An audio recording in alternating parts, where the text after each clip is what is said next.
Madam President, I rise to move a motion for the adoption of the order paper as circulated. Excuse me. This is not working.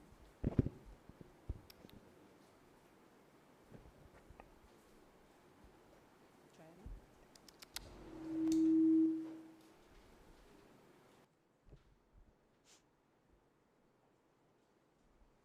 Good morning. Recognize the member for Nevis 2. Nevis 1, my apologies. Madam President, I rise to second the motion. The question is that the order paper as circulated be approved. Those in favor? Aye. Those against? The ayes have it. Messages from the Deputy Governor General. Yes, thank you. The fiat from the Deputy Governor General pursuant to Section 43 and Section 104(1) of the Constitution is required whenever the Assembly proposes to proceed on any matter which would involve the imposition of financial measures, such as the consideration of an appropriation bill. The fiat has been obtained and reads, pursuant to Section 43 of the St. Christopher and Nevis Constitution Order 1983, and acting in accordance with the advice of the Nevis Island Administration, I, Mrs. Hailita Liburd, OBE, MH, Deputy Governor General for the Island of Nevis. Your indulgence, please.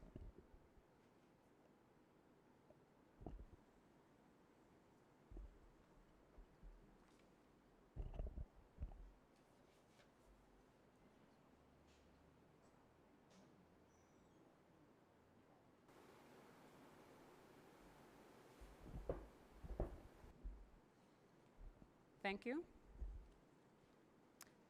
I, Mrs. Hailita Liburd, OBE, MH, Deputy Governor General for the Island of Nevis, do hereby recommend for introduction into the Nevis Island Assembly a bill to appropriate the sum of $282,706,900 for the use of the public service of the Island of Nevis for the financial year commencing on the 1st day of January 2024 and ending on the 31st day of December 2024, dated the 27th day of November 2023, and signed by Her Honor Mrs. Hailita Liburd, Deputy Governor General.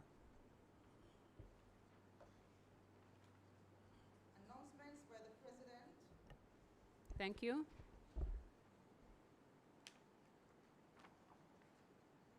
Members of the House, members of the public, senior government officials, media, welcome to the 2024 budget sitting.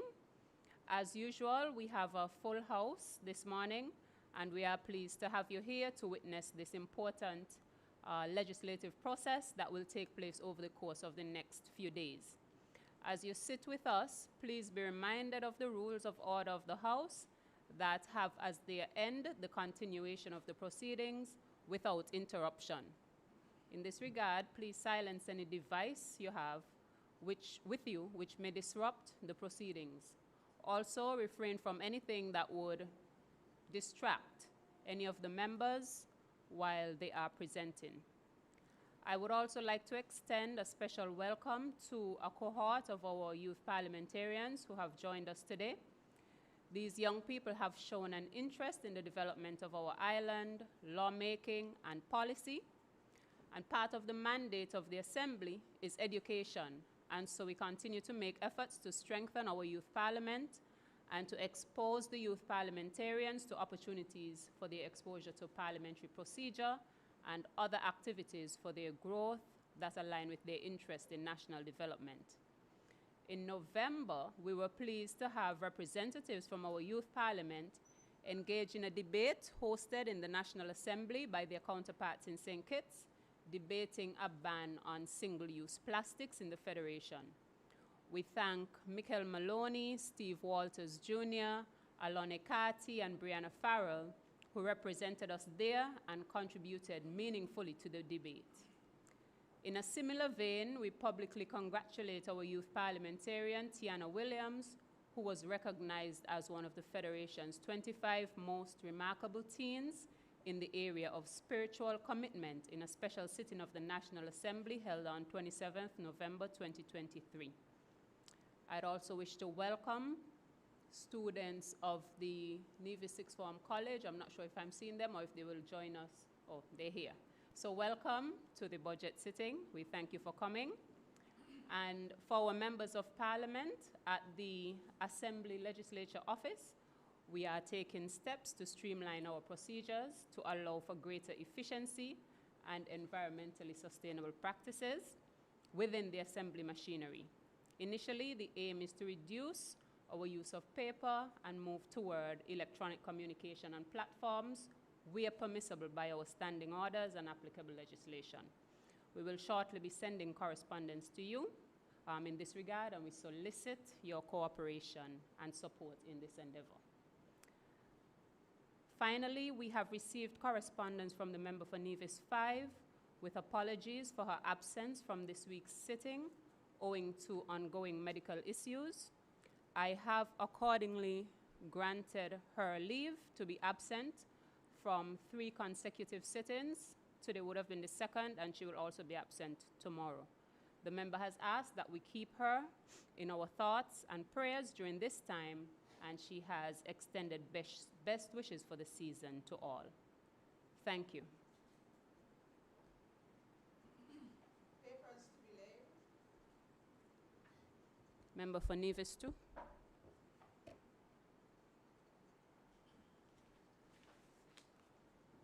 Good morning, Madam President. I rise to lay on the table here in the Nevis Island Assembly the estimates of expenditure and revenue recurrent and capital budget for the fiscal year January 1st, 2024 to December 31st, 2024.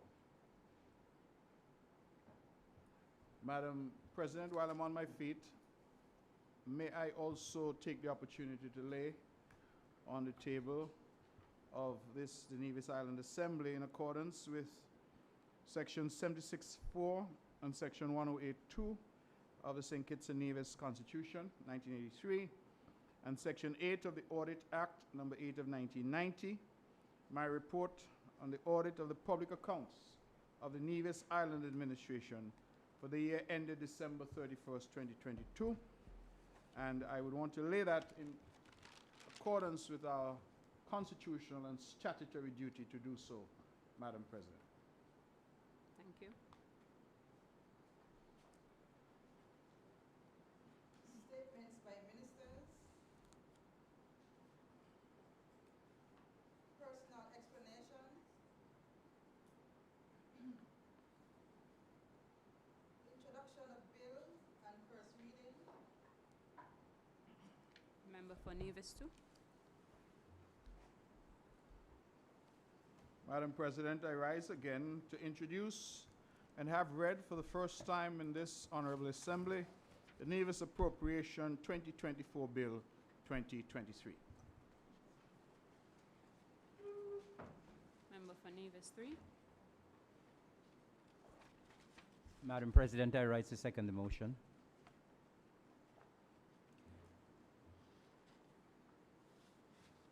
The question is that the bill shortly entitled Nevis Appropriation 2024 Bill 2023 be read a first time. Those in favor? Aye.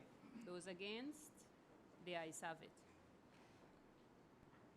A bill to appropriate certain sums of money for the use of the public service of the island of Nevis for the financial year commencing on the 1st of January 2024 and ending on the 31st of December 2024.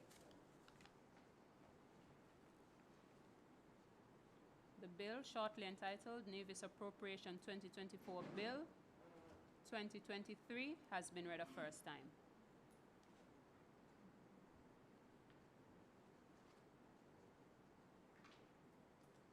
Public business. Bills second and third reading.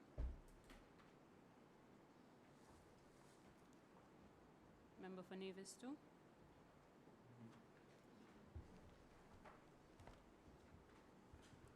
Madam President, I rise to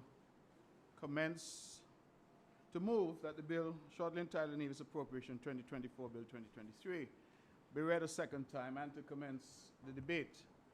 It is, of course, traditional that on this occasion there is the budget address. And so with your leave, Madam President, I would like to read into the record of this Assembly the budget address for 2023, but which speaks to the plans and programs of the Nevis Island Administration for the fiscal year January 1st, 2024 to December 31st, 2024. Before I start, Madam President, please allow me to join you in welcoming all who are here in the gallery, but especially our youth parliamentarians. And on the outside, I encountered our former president of this assembly, the Honorable Farrell Smitten. And I recall, as you spoke, the excellent work that he had done with the youth parliamentarians over the years, which work is now being continued by you. And so I commend the former president for that work, and certainly commend you, Madam President. And as I said to the youngsters outside, it is really time that they prepare themselves to be in here in a very real way. And one at least promised me that in 2 years, he'll be here. So I look forward to that very much. Madam President, it is an honor and privilege for me this morning to rise and to present this budget under the theme, Investing for Growth, Building the Framework to Support a Resilient and Sustainable Economy. This theme builds on the strategy adopted in my budget presentation earlier this year. You will recall, Madam President, that because of the election late last year, we would have had no budget read last year and would have done so early this year. So this is the second time we're troubling you with the budget this year. Here the focus is again placed on transforming our economy in a way that will facilitate growth and resilience. Today, after having a series of consultations with stakeholders, such as our realtors, small business owners, the financial services sector, our local banks, and the Chamber of Industry and Commerce Nevis chapter, I seek to present a plan to move our economy forward in a sustainable manner, embodying the ideas garnered from these very fruitful meetings. Each year we continue to build on our framework for development, which involves harmonizing the policies of the administration with the plans of these private sector partners in a way that stabilizes the economic environment and fosters sustainable growth. Earlier this year, we celebrated our 40th anniversary of independence under a theme which highlighted growth and sustainability as the founding principles of our achievements. There's no doubt that we have indeed come a long way as a young developing nation. I assure you that even brighter days lie ahead. As we continue our economic reset, we must implement measures to enhance economic stabilization in the short term, while simultaneously reinforcing the foundation for economic expansion in the medium to long term. This objective is already on track as we continue to see a rebound in our recurrent revenue collections over the past year. And quite noticeable is the increase in the value-added tax, VAT as we call it, on domestic goods and services, which is always a prime measure of the economic health of our domestic economy. Madam President, as we look forward, we are compelled to take the necessary steps to rebuild our economy in a sustainable way. The priority for this government over the medium term will be a focus on agricultural sustainability, tourism and real estate development, communication and information technology development, renewable energy, financial services, entertainment, and light manufacturing. Even as we witness the improvement in the tourism sector, the economic and social setbacks over the past 4 years have shown us that we must seek to diversify our economy to dilute our principal reliance on tourism. Hence, we must strengthen and encourage the growth of the construction sector along with activities in our manufacturing sector. We must increase our investment in agriculture to achieve food sovereignty and continue to pursue the development of alternative energy sources in our quest for energy sustainability. We must attract new and diversified service-oriented business entities, continue to promote Nevis as a destination for filming, and deepen and expand our reach to position Nevis as a well-regulated financial services center. In a similar manner, we must undertake fiscal reforms to prioritize our revenue and control expenditure, ultimately leading to debt sustainability and growth. We must further commit resources to our infrastructural development, which includes our roads and our telecommunications infrastructure. We will seek to work with our telecommunications service providers to ensure that they can support our thrust in further developing this service-oriented business sector. We will continue to invest in education and skills training at all levels to supply the quality skills needed for employment. Our technical vocation education program will be brought into sharp focus as the main driver of the skilled labor force required to support this new thrust. We will continue to invest in our healthcare system and other attributes that will enhance the productive capacity of our people.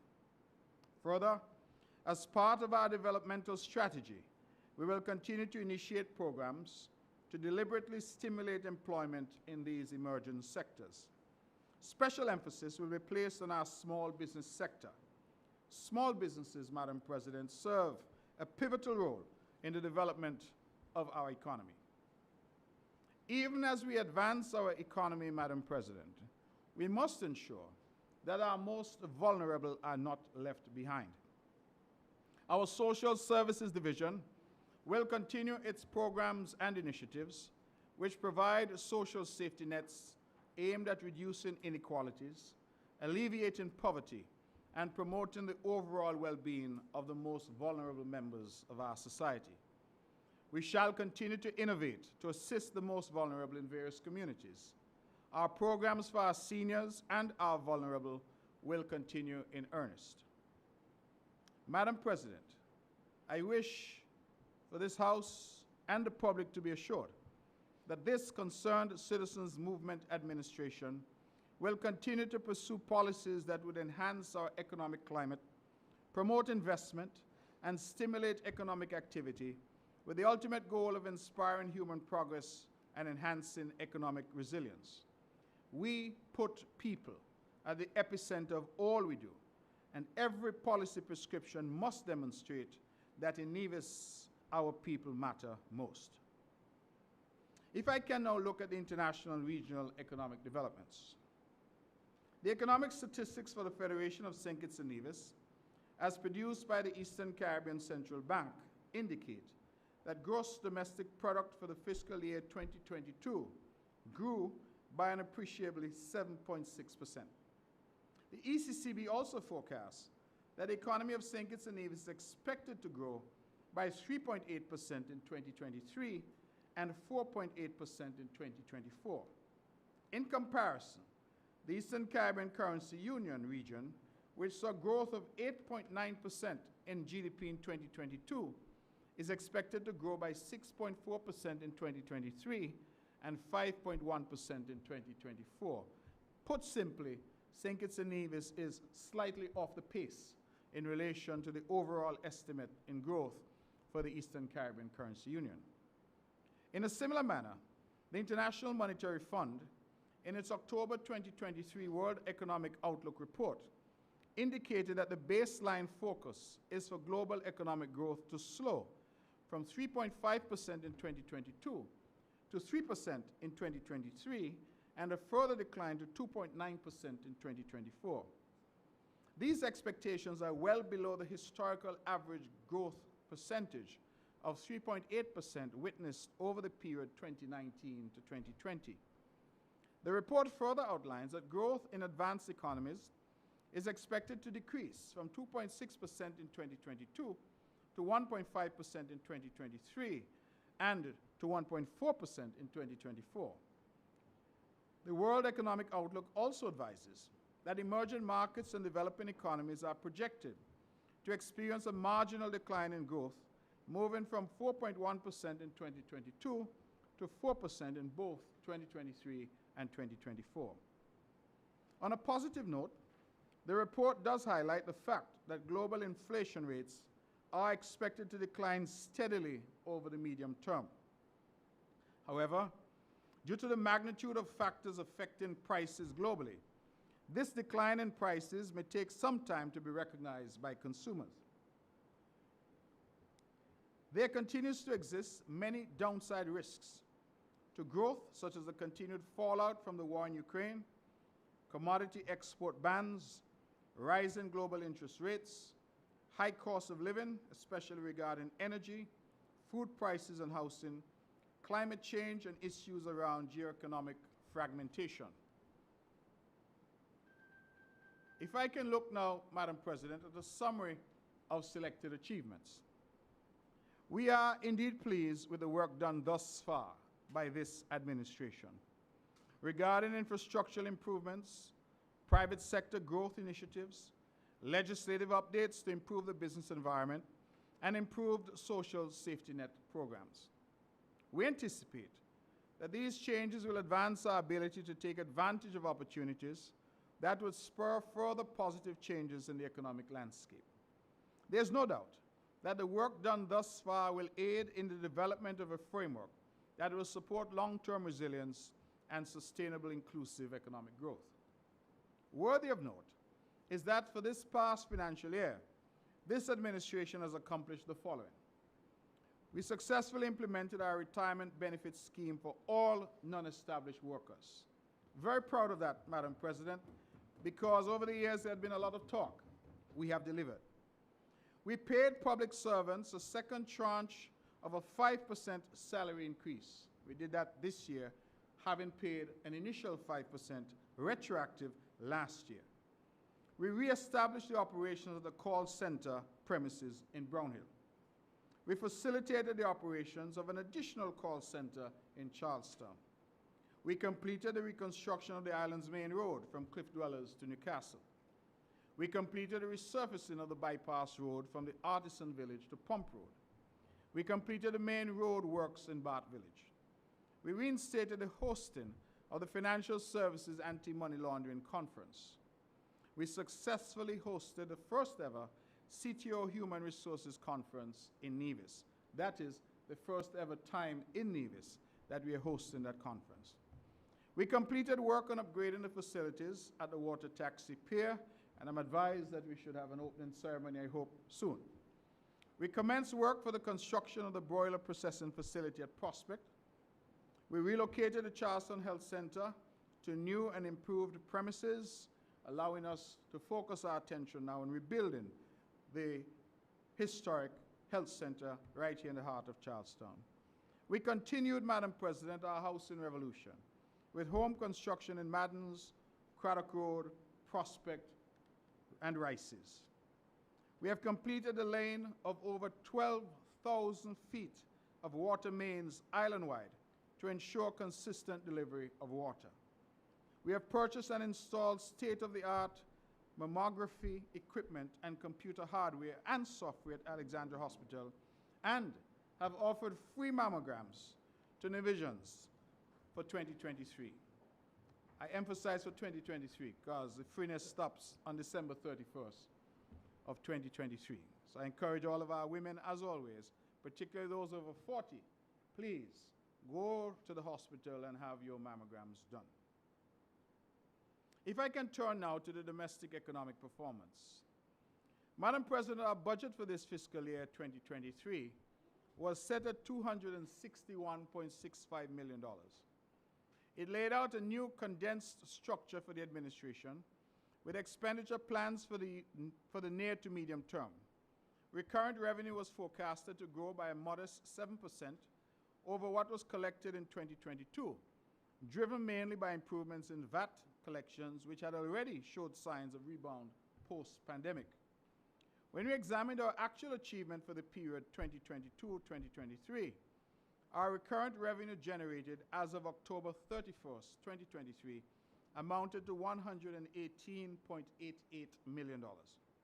That represents an increase of $9.69 million or 8.9%, over the $109.19 million generated over the same period in 2022. This is also an improvement of $1.54 million over the forecast revenue of $117.34 million, which was expected to be generated by October 2023. This revenue, coupled with the amount of $61.96 million, which includes funds received through development aid, along with a share of revenue from the CBI program, resulted in a total revenue of $180.84 million. This represents an overall increase in revenue of $14.4 million, or 8.7%, when compared to total revenue of $166.44 million collected for the period up to October 2022. The tax revenue collected as of October 31st, 2023, amounted to $92.51 million, which represents an increase of $6.58 million, or 7.7%, when compared to the amount of $85.93 million collected for the same period in 2022. This outturn for the fiscal year 2023, thus far, indicates that the local economy is continuing to build on the gains achieved in 2022. Overall, tax revenue accounted for 7.88% of recurrent revenue, with the remaining 22.2% classified as non-tax revenue. VAT receipts are an important source of revenue and make up a significant portion of the administration's tax revenue. VAT receipts of $32.36 million collected up to October 2023 accounted for 35% of tax revenue and 27.2% of total recurrent revenue. Other notable contributors to recurrent revenue include corporate income tax, 8.5%, stamp duties, 8.3%, revenue from international financial services, 9.4%, import duties, 7.8%, and social services levy, 8.5%. Madam President, the total expenditure for the period ended October 31st, 2023, amounted to $197.47 million, which marks an increase of $24.29 million, or 14%, when compared to the outlay of $173.18 million for the period ending October 31st, 2022. Recurrent expenditure for the year amounted to $153.24 million, which is an increase of $14.93 million, or 10.8%, when compared to the outlay of $138.31 million for the same period in 2022. The main components of recurrent expenditure for the period under review were personal emoluments, which accounted for 47.9%, including the second tranche of the 5% salary increase paid to public servants, and goods and services, which accounted for 22.9%. Debt service payments consisting of both principal and interest repayments amounted to $27.61 million, or 18% of recurrent expenditure. The capital expenditure for the period under review amounted to some $44.22 million. That represents an increase of $9.35 million, or 26.8%, when compared to the outlay of $34.87 million for the same period in 2022. This expenditure relates to our investment in both the physical and social infrastructure on the island, aimed at achieving further economic expansion over the medium term. Therefore, Madam President, our primary balance has contracted by $4.79 million, moving from a surplus of $15.78 million at the end of October 2022 to a surplus of $10.98 million as of October 31st, 2023. Our overall balance moved from a surplus of $1.13 million at the end of October 2022 to a deficit of $3.9 million as of October 31st, 2023. The fiscal deficit remains relatively unchanged, moving from $21.25 million in 2022 to $21.64 million at the end of October 2023. Our fiscal position as of October 31st, 2023 remains hopeful, and we are on track to exceed our revenue targets while remaining within our outlined expenditure parameters. Madam President, I pause for a moment just to say that anytime we hear the word deficit, it means that there's work to be done. And I'm hopeful that as I continue with this budget presentation, the House and the public will see some of the efforts in terms of that work that we are willing to do to bring our expenditure to heel. Performance of the value-added tax, Madam President. VAT acts as a valuable indicator of the economic health of the island. As outlined below, VAT receipts continue to trend upwards, and we expect this robust growth trend to continue into the medium term. The return to pre-crisis level in the tourism sector and the continued expansion of economic activity across all sectors have put total VAT receipts on a path to outpace budgeted expectations for this fiscal period. The total VAT revenue collected as of October 31st, 2023 stood at $32.36 million, which is an increase of $1.62 million or 5.3% when compared to the $30.74 million collected for the period October 31st, 2022. On this trend, it is expected that the total VAT receipts for 2023 would exceed the $36.9 million collected for the year 2022 by a noticeable margin. Currently, VAT receipts account for 27.2% of our total recurrent revenue, which is higher than the general average contribution of 25%. The total VAT collected thus far consists of $18.96 million, or 58.6% from the consumption of domestic goods, and $13.4 million, or 41.4% from international trade and transactions. Of note, the VAT collected at the Inland Revenue Department of $18.96 million has increased by $2.06 million, or 12.2%, when compared to the $16.9 million generated for the corresponding period in 2022. While VAT collected at the Customs Department of $13.4 million decreased slightly by $0.44 million, or 3.2%, in comparison to the $13.84 million collected for the same period in 2022. I should say that our head of customs has promised me to make up the stagger by the end of the year.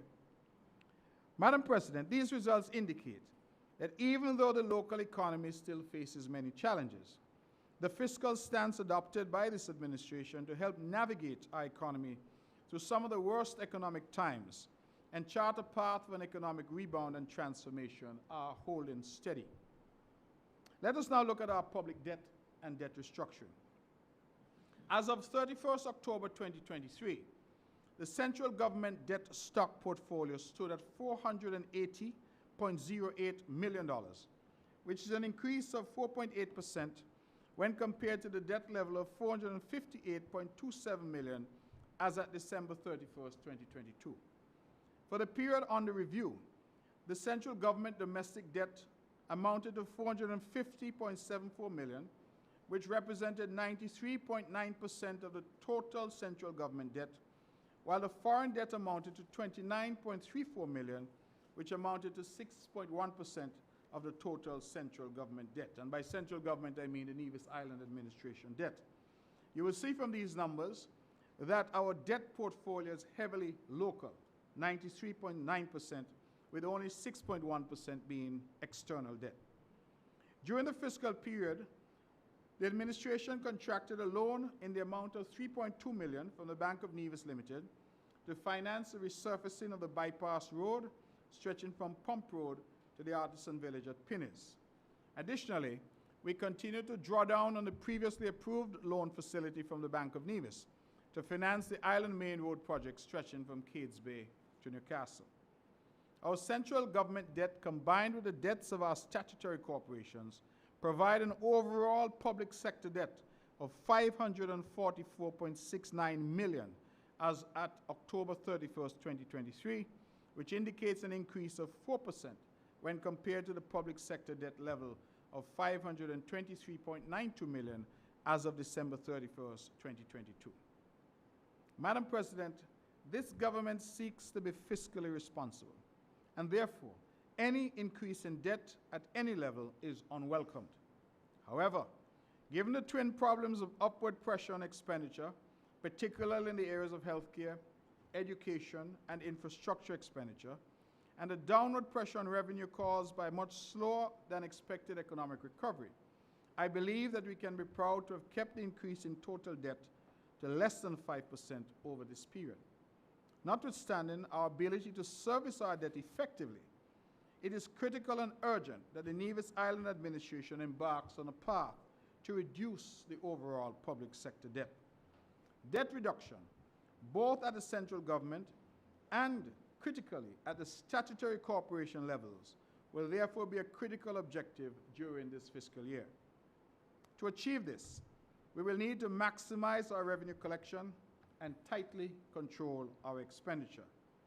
Put shortly, Madam President, Nevis must live within its means, while ensuring that the necessary safety nets for the most vulnerable are maintained. New programs and initiatives. Madam President, one may well ask, what can be expected of this government for the upcoming year? In addition to our infrastructure program, as will be laid out in our capital budget, my government will seek to implement the following new initiatives. In conjunction with the federal government, we will implement a new multi-tax solution system at the Inland Revenue Department.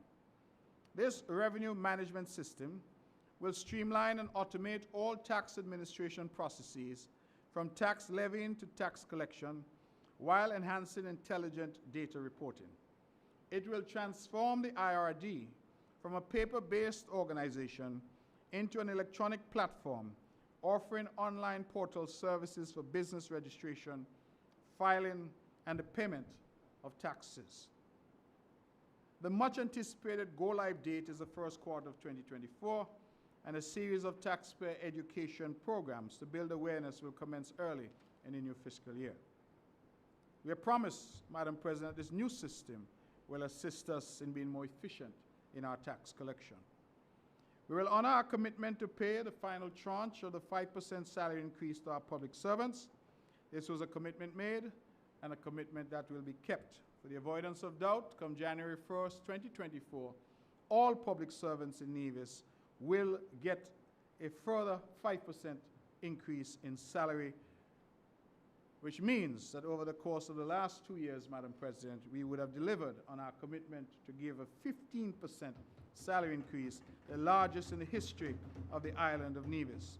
I should add, for completeness, that no member of the cabinet has received any salary increase. And so this 15% has not extended to the members of the cabinet. I hope those behind me are not upset with me, but that is the current position, Madam President, that we took a decision as a cabinet that the increases would go to public servants, the civil servants, and other NE workers, and not to the members of cabinet. We will expand our programs for greater skill training and adult education. We will embark on the drilling of at least 3 wells to boost our water supply, while commissioning a small desalination plant also to boost our water supply. We will commence in full our broiler operation at the Department of Agriculture. We will assume ownership of 30 bus shelters located island-wide, which will be used as a valuable marketing tool for our small business operators. We will launch a digital marketplace for our small business operators. We will finalize some critical acquisition of lands for important public purposes. We'll provide some incentives for local businesses and homeowners to spruce up, as we say colloquially, their premises in time for Culture Armor 50. And details of that, I'm advised by the Ministry of Finance, will be provided in due course. Madam President, this is just a synopsis of the new initiatives to be implemented by this government in the upcoming budgetary period. Let us have a look now at job creation and employment. Madam President, job creation has always been a hallmark of this administration's developmental strategy. The average number of jobs and the number of persons employed on Nevis continues to trend upwards post-2020. The employment trends observed over the past 3 years, and especially for the period January to October 2023, indicate that there continues to be steady growth in jobs across all sectors of the economy.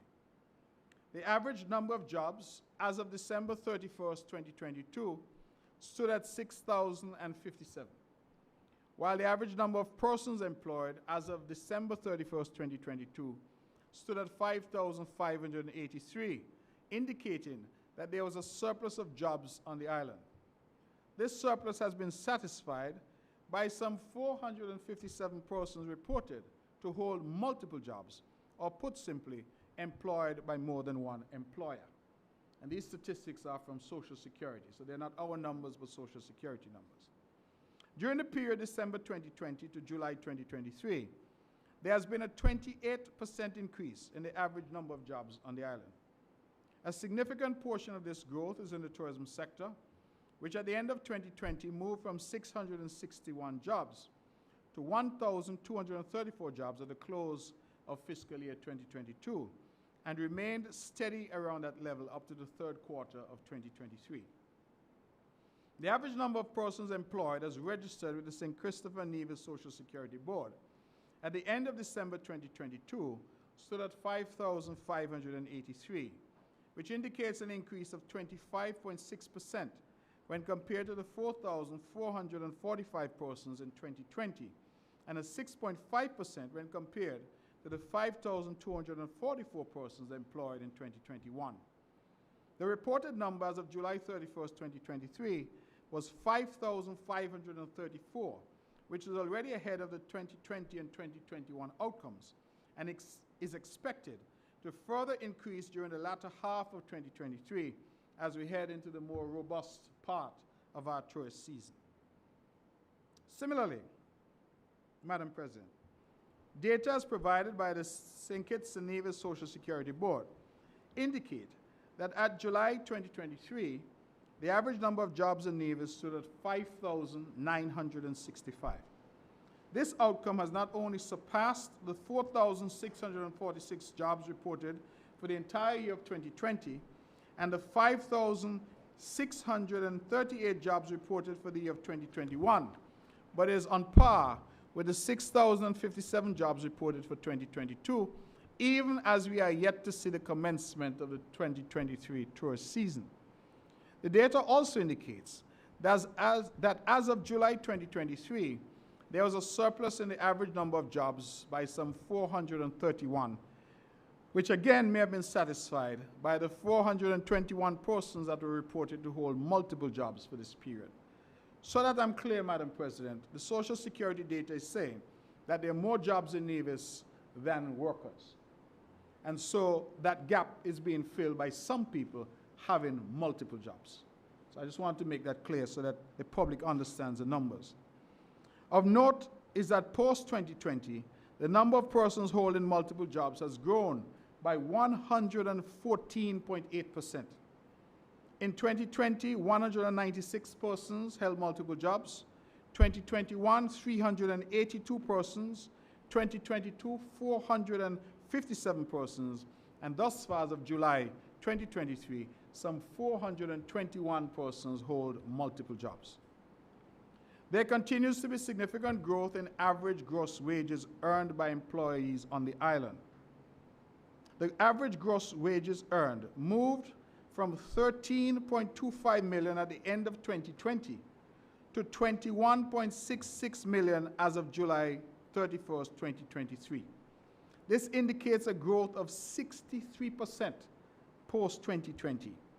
At the end of the fiscal year 2022, average gross wages stood at $18.9 million, which shows that for the first 7 months of 2023, wages earned have already surpassed that of 2022 by some 14.6%. Put differently, not only do we have more jobs, not only do we have more workers, we also have those workers making more salary, more wages. Along with the growth in the wage rate, there has been a steady increase in the number of employers on the island. At the end of 2020, the number of employers stood at 397, as recorded with the St. Kitts and Nevis Social Security Board. This has risen to 538, from 397 to 538 as of July 31st, 2023, which represents a 35.5% increase over the last 3.5-year period.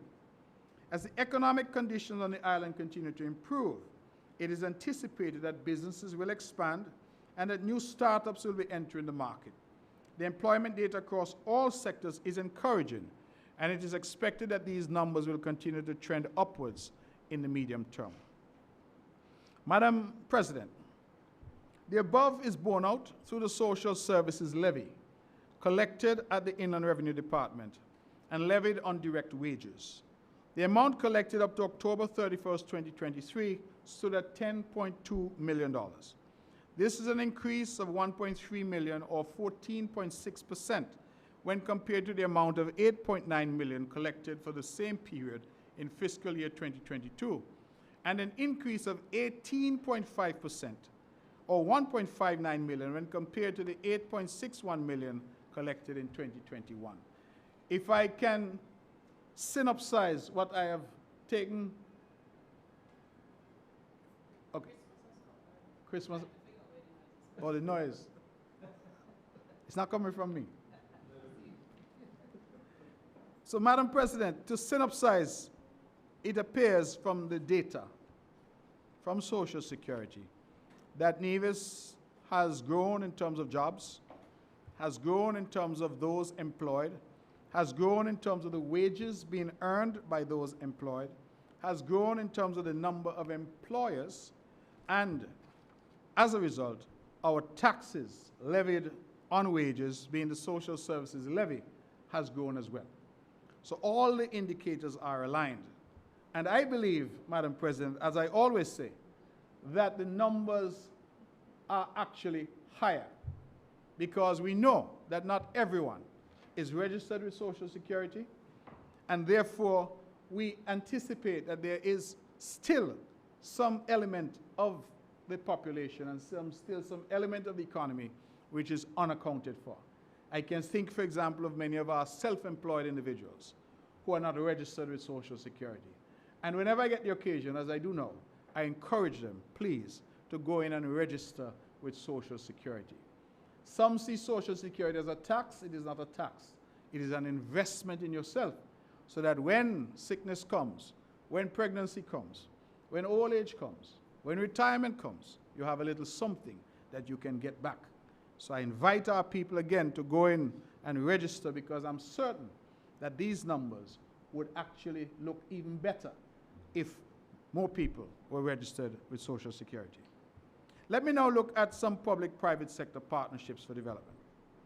Madam President, as mentioned in my last budget address earlier this year, the stark reality for us is that our local resources are limited, exceedingly limited. We must continue to usher in an era of public-private partnerships for development if we are to grow and advance our economy in a way that brings tangible benefits to our people.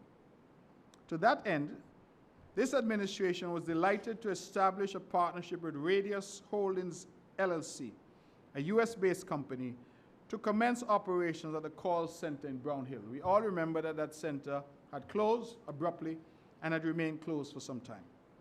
That company currently operates call centers in Jamaica and elsewhere. To date, a total of 70 persons have already gained meaningful employment at the call center, and based on our discussion with the operator, it is anticipated that employment will increase gradually, with the final objective of having at least 180 persons fully engaged at this facility over the next 12 months.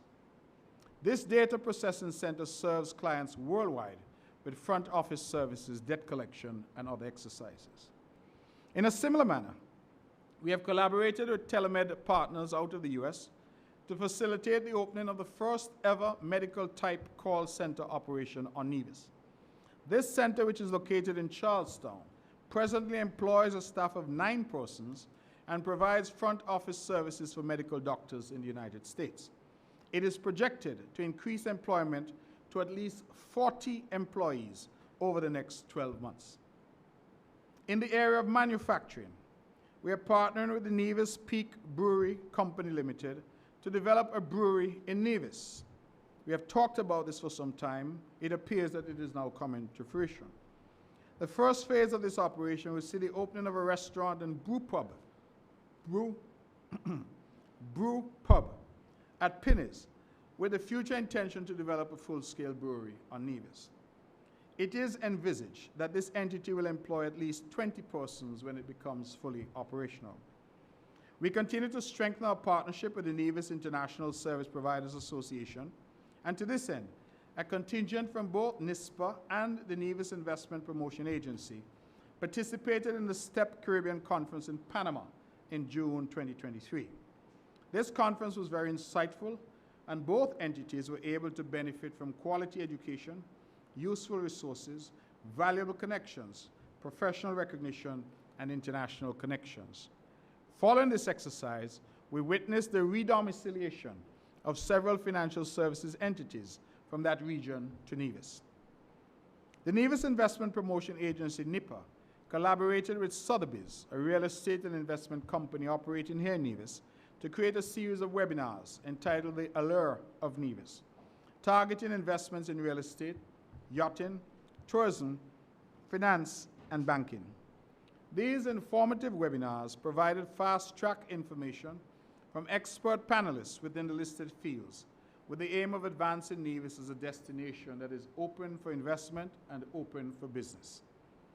To further propel our Nevis Open for Investment strategy, our investment promotion agency continues to promote and create marketing videos in our 7 priority fields of investment.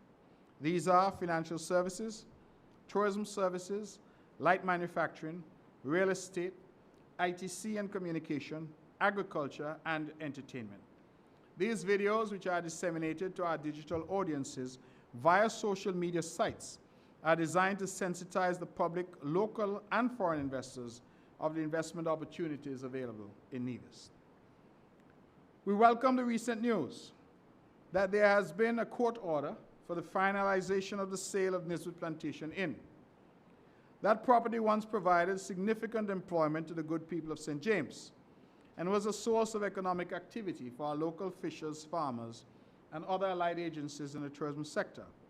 Considering this, we had granted significant concessions to the buyers as an incentive for them to rehabilitate the property and return it to operation in the shortest possible time, thus returning employment for our people and providing much-needed hotel rooms. We are therefore anxiously looking forward to the reconstruction and reopening of that property. On the matter of the development of the Vance Amory International Airport, plans remain on track. As indicated in my last budget address, we recognize that our tourism product can be more sustainable if we continue to target high-value visitors who are interested in longer stays. To tap into that market, we need to position our airport as convenient, dependable, safe, and efficient, with superior private jet accommodation, providing adequate hangar space, parking, fueling facilities, maintenance, and a first-class FBO. This joint venture project will involve the extension of the airport runway by approximately 1,500 feet and the upgrading of our existing facilities to accommodate private jets and regional jets currently being used by American Airlines and other U.S. carriers. Indeed, Madam President, I'm pleased to report that we had our first in a series of public consultations just last evening, and we anticipate going into the various communities all across Nevis to get feedback from the public on the plans and programs for the extension and expansion of the Vance Amory International Airport.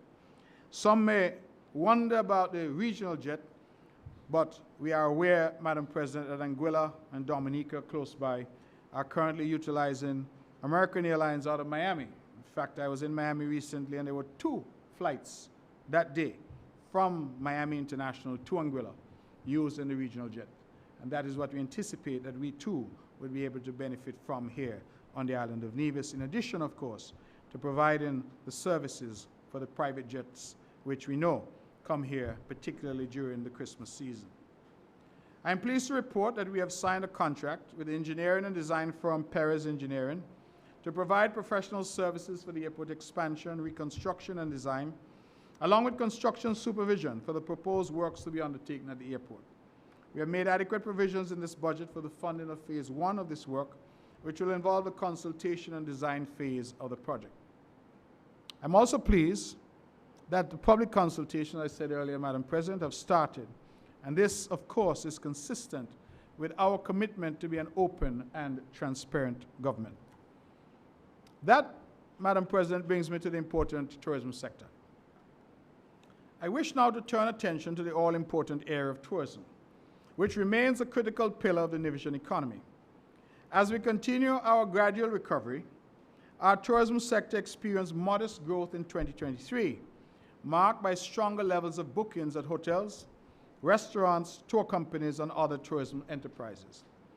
In the area of cruise tourism, we continue to receive interest from cruise lines such as Windsurf, Sea Dream 1 and 2, Starflyer, Sea Cloud 2, and others. We are well aware of the transformative power tourism possesses, both as an economic driver and as a catalyst for sustainable development. Our focus remains clear: to strategically invest in our tourism industry, fostering not only growth, but a high level of resilience and sustainability, which is integral to the prosperity of the island of Nevis. Our budget theme underscores our commitment to laying a sturdy foundation for the future, one that ensures the enduring success of our economy while preserving the beauty and culture of our island. Our multifaceted thrust towards sustainable development in tourism is predicated on the 4 Ps: people, planet, profit, and partnership. The people aspect emphasizes the central role of local communities, tourists, and the workforce in the tourism industry. It underscores the importance of ensuring that tourism benefits local residents and enhances their quality of life. Sustainable tourism involves respecting and preserving the cultural heritage, traditions, and ways of life of the people of Nevis. The planet dimension highlights the critical need to protect and preserve our environment and the natural resources of Nevis. It recognizes that tourism, if not managed sustainably, can have adverse effects on the environment, including overdevelopment, pollution, and habitat destruction. Sustainable tourism therefore aims to minimize its ecological footprint by implementing measures like conserving energy and water, reducing waste, and supporting eco-friendly transportation options. The profit element underscores the economic viability of the tourism industry. It involves making investments in tourism infrastructure, marketing, and services that not only benefit tourists, but also provide opportunities for local entrepreneurs and businesses. It recognizes the economic value of natural and cultural assets and seeks to leverage them responsibly for long-term financial gain. Partnerships, the last of the 4 Ps, emphasizes the collaborative approach required for sustainable tourism development. It acknowledges that no single entity or stakeholder can achieve sustainability goals in isolation. Effective partnerships involve cooperation between governments, local communities, the private sector, and the non-governmental organizations. It also extends to international collaboration, where nations and organizations work together to support sustainable tourism practices. The 4 Ps framework, therefore, reflects a holistic and balanced approach to sustainable tourism development. This approach is critical to ensure that tourism not only drives economic growth, but also contributes to the long-term well-being and resilience of Nevis. Considering this framework, we have made some strides in 2023 and will continue this focus in 2024. We successfully hosted the Caribbean Tourism Organization's 10th Biennial Human Resource Conference, which was held at the Four Seasons Resort Nevis from 30th October to 1st November 2023. It provided valuable exposure for the destination and ensured that our local tourism practitioners benefited from the wealth of information that was shared during this event. Over 160 persons attended, including delegates from several Caribbean countries, from Trinidad in the south to the Cayman Islands in the north, and was facilitated by speakers from the USA and Canada. I wish to use this medium, Madam President, to thank all of our sponsors and partners for their sterling contribution in ensuring that our visitors had a truly memorable Nevisian experience. The Malcolm Guichard Recreational Park. This park continues to attract thousands of visitors. in its second year of operation, warranting further investment in areas such as additional seating, playground amenities for our children, exercise amenities, and additional landscaping. The Pinnis Beach Enhancement Project is about 50% complete.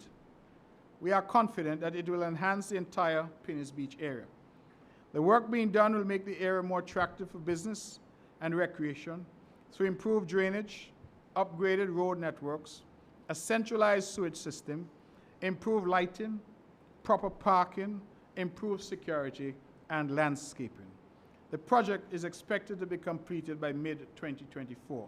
Madam President, so that the House and the public are clear, this is the second phase of the park project that is now being undertaken and which we are saying is roughly 50% complete at this stage. We hope that when that is done, that Pinnis Beach will become the mecca for all things entertainment, all things relaxation, for family, for everyone who come to Nevis, they will find their way to Pinnis Beach. That is the hope. That is why we're trying to build out the infrastructure. And I take this opportunity to thank the government and people of the Republic of China, Taiwan, who have contributed in a significant way to making this project possible. Madam President, I am pleased to advise that the famous Bath Stream, which is one of our most visited sites, is currently in the process of getting a much-needed physical upgrade. Bathroom facilities, yes, at long last. Bathroom facilities, changing rooms, seating facilities, parking spaces, and improved road access, along with fencing and landscaping, will be installed and completed during the upcoming year. The gazebo pool will also be resurfaced. We are asking for the patience of the public while we undergo these upgrades, which are needed to improve the functionality and aesthetics of this important site. The Bath Hotel Upgrade project will also continue in 2024 through the auspices of the Nevis Historical and Conservation Society and its kind partners and sponsors. In 2023, Madam President, we invested quite heavily in airlift into Nevis. This is a critical component of the success of our tourism industry. The KPS service between St. Thomas in the U.S. Virgin Islands and the Vance Hammer International Airport has been doing well, and there are considerations for negotiating an additional route with that airline. We have also been seeing increased airlift via our sister island, St. Kitts, with greatly improved connectivity for our visitors to Nevis via Inter-Caribbean Airways, Caribbean Airlines, and most recently, JetBlue from New York. Madam President, this again underscores the need for us to rehabilitate the Vance Hammer International Airport to attract more traffic, more passengers, to grow our tourism industry. Let me at this point, for those who might be listening in the diaspora, say to our brothers and sisters in St. Croix in the U.S. Virgin Islands, who have been agitating that they need airlift to come home, especially for Culturama 50, that we will certainly be working to see whether we can find a solution to the current difficulties that they face. Madam President, they're telling me that they have to fly from St. Croix to St. Thomas and then from St. Thomas to Nevis, which carries up their costs significantly. Of course, Coastal Air, which served Nevis from St. Croix for many years, has gone out of business, it appears. It is no longer operating. And so our Nevisians in St. Croix find themselves in some difficulty. I know that many listen, and I'm assuring them that we're working to find a solution to bring them home in a convenient and cost-effective way. The Nevis Tourism Authority, NTA, has had several successes in 2023. It has been able to increase the digital footprint of the destination in our main market areas.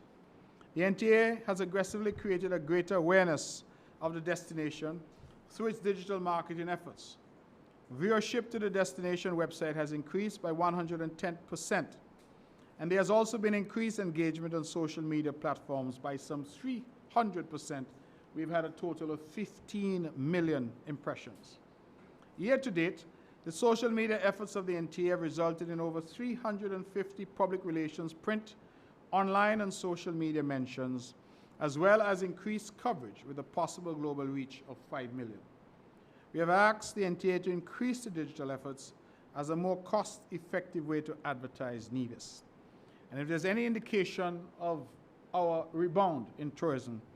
The NTA had been forced to go into debt during the COVID years.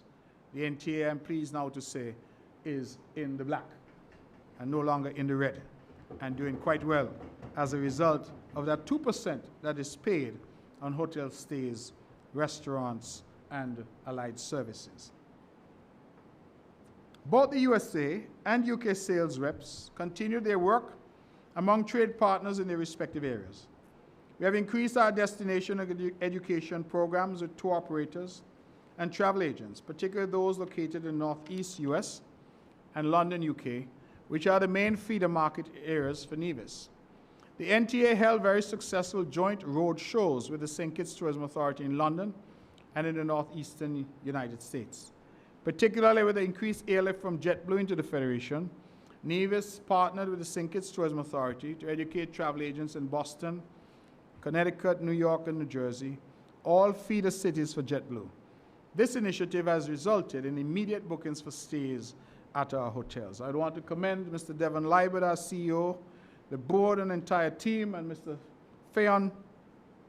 Fayon is here, I believe I saw him earlier. He's right here. Our new marketing person, head of marketing at the NTA, who has been doing an excellent job thus far. And I wish them continued success. When they succeed, Nevis succeeds. In terms of cruise, we also expect a small increase in the number of cruise calls, moving from 47 calls to 52 in the upcoming year. The expected capacity is projected to decrease, however, by 2% when compared to previous years, as a few of the large-sized vessels have reduced their number of calls.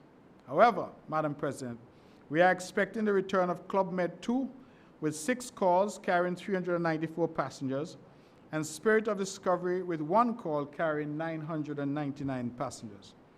In addition to the above, we are expecting inaugural calls from Emerald Azura with 1 call carrying 100 passengers, and Ritz-Carlton Evrima with 2 calls carrying 298 passengers.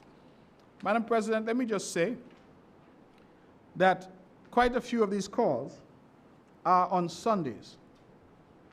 And I want to encourage our people to try their very best to open their stores, their shops, and to make themselves available to make $1 on a Sunday. I know that we are a Christian community. I know that a lot of our people say Sundays are their rest. But I also know that the tourism period is short. And I believe in my heart of hearts that the good Lord will understand if they say they need to make a little something during the time of plenty, so that in the time of famine, they'll have something to sustain themselves.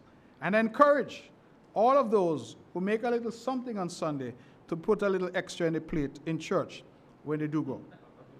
Churches are open all during the week. So, if they can't go on Sunday, they can go another day or another evening. They can even join you, Madam President, in going on a Saturday, if necessary. So, I'm encouraging our people, please not to allow these opportunities to pass by. Year after year, we see people not taking advantage of the opportunities, and then they complain and say they can't make any money. So, we don't control the cruise schedules. Over 50%, I'm told, of the calls this time are on a Sunday, and I encourage our people, please take advantage of the opportunity. Open up Charlestown, open up the shops, open up the artisan village, let the taxi operators function, and let us make $1 during the season. Let me look at the construction and manufacturing sectors. Madam President, the construction sector continues to be an excellent economic support pillar and a notable complement to the rebound in economic activity in the tourism sector. We continue to incentivize the sector through programs such as our First-Time Homeowners Program and our other programs for commercial development and villa condo development. Under these programs, prospective homeowners are granted exemption from customs duties and are required only to pay the value-added tax on building materials.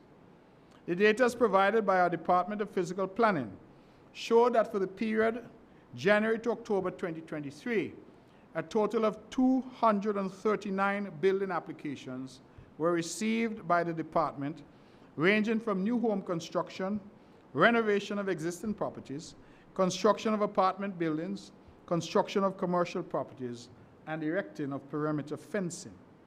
Of this number, a total of 188 permits have been approved, and construction work has started on at least 124 of these. As of October 31st, 2023, there were a total of 177 active construction sites throughout the island under periodic monitoring by the officers of the Department of Physical Planning. In addition, 62 applications were received for subdivisions of lots, of which a total of 52 have been approved under the period under review. The establishment of a viable manufacturing sector with the capacity to provide materials and other supplies in support of our construction sector is a priority for this government. The growth and development of this sector is of paramount importance if we are to fully maximize the gains in the construction industry and reduce our reliance on the importation of items for construction. Madam President, we are delighted to advise of the opening of Sequip Windows and Doors, a manufacturing company located on Nevis, specializing in the manufacture of customized windows and doors.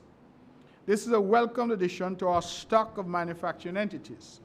I remind us, Madam President, that in Nevis, at present, we have the manufacturing of kitchen cupboards, fencing wire, concrete banisters, moldings, wooden doors, metal fabrication, roofing materials, and guttering, all to support our construction industry.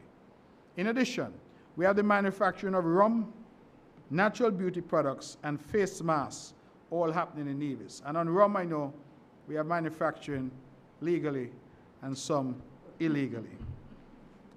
We continue to incentivize the growth of this sector through our generous concessionary policy of customs duties, exemption on importation of raw materials and equipment to be used directly in the manufacturing process. Put differently, if you're opening a manufacturing business, the government is there to partner with you.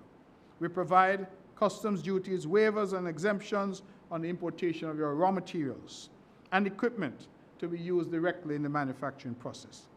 We encourage all of our manufacturers to become VAT registered, thus allowing the entity to recoup the VAT paid at customs on the importation of raw materials.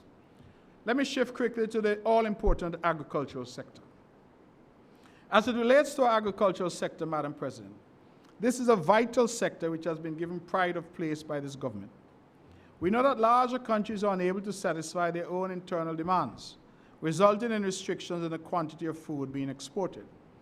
This, coupled with the current war in Ukraine, the wheat-producing capital of the world, has brought the ultimate effect of an escalation in the price of food items in the international market and therefore in our local supermarkets. This has been compounded, Madam President, by the increased cost of shipping, which has increased tremendously, and that too has added to the cost that our people have to pay at our local supermarkets. Our small size in this regard can be seen as an advantage, and the sustainable development of the sector will provide us with the opportunity to feed ourselves and reduce our reliance on an uncertain international global food market. The sector is a source of sustenance and a symbol of resilience that has shaped the island's history and definitely can continue to define our future. As a government, in conjunction with our farmers, we are compelled to do more to achieve resiliency and sustainability in agriculture, whether it be livestock husbandry, crop or fruit production, agro-processing, or fishing.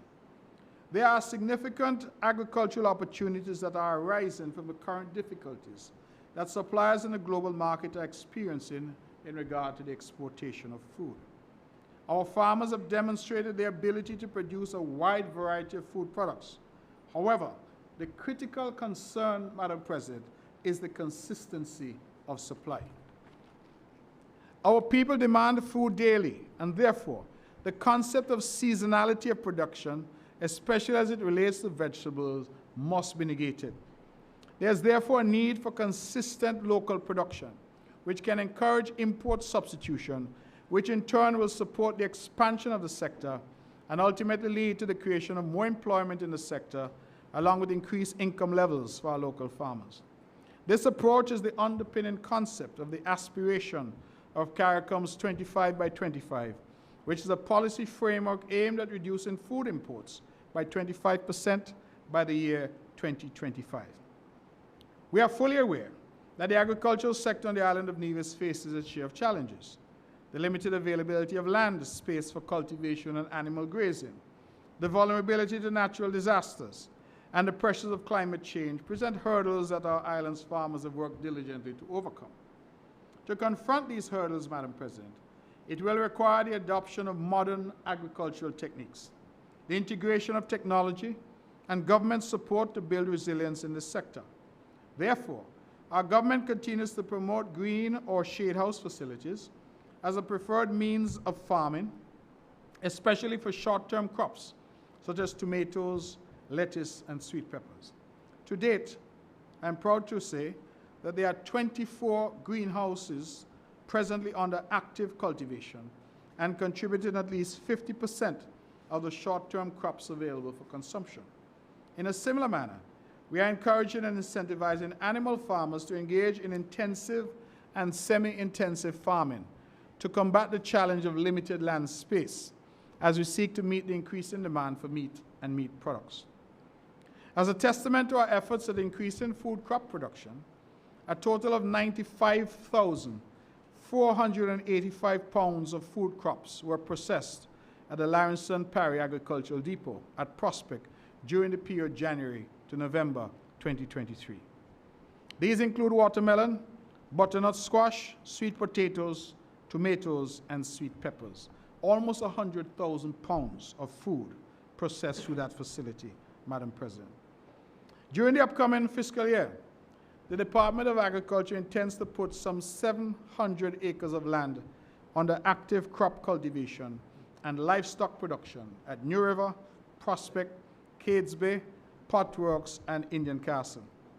Our focus will be primarily on food crops and vegetables such as tomatoes, watermelons, cucumbers, pumpkins, butternut squash, and sweet peppers.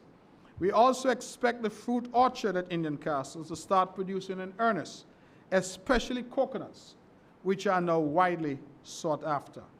And let me just encourage our people, please, if you go down to the Indian Castle fruit orchard looking for coconuts, pay for them. Pay for them. We don't want anything jumping over the fence. Please, if you go, pay for them. We have created something which will reduce the cost because currently people are forced to import coconuts, as we know, from St. Vincent and other islands. 5,000 plus coconut palms are there producing, and we expect to start to earn a little something in the coming year from our coconuts there. Madam President, let me just say quickly that we've had from time to time the complaint that the government is growing food and that we're competing with the local farmers. I just want to say that that is not the case. And I say that is not the case because the statistics show that we cannot keep up with the demand. And our farmers and farming generally in Nevis continues to suffer from this notion of seasonality. So sometimes there's a glut of watermelon, and then you can't find a single watermelon on the island. So we need more effective management and government working with our farmers to ensure that we can feed ourselves. We are also, Madam President, increasing our thrust in meat production, particularly beef and mutton. Our meat processing capabilities at the government-run abattoir continues to receive great reviews from our hoteliers, restaurateurs, and our local citizens. Our choice cuts of meat byproducts, such as ham and sausages, are organic, more appetizing, and healthier than the imported versions. During the period January to November 2023, a total of 55,177 pounds of meat and meat byproducts were processed at our local abattoir. This number represents less than 10% of what is demanded locally. I want people to understand that we process 55,000 pounds at the abattoir, and it's less than 10% of what is demanded locally.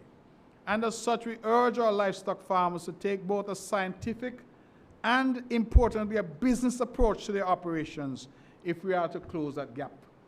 Madam President, we drive around Nevis, we see lots of sheep and goat.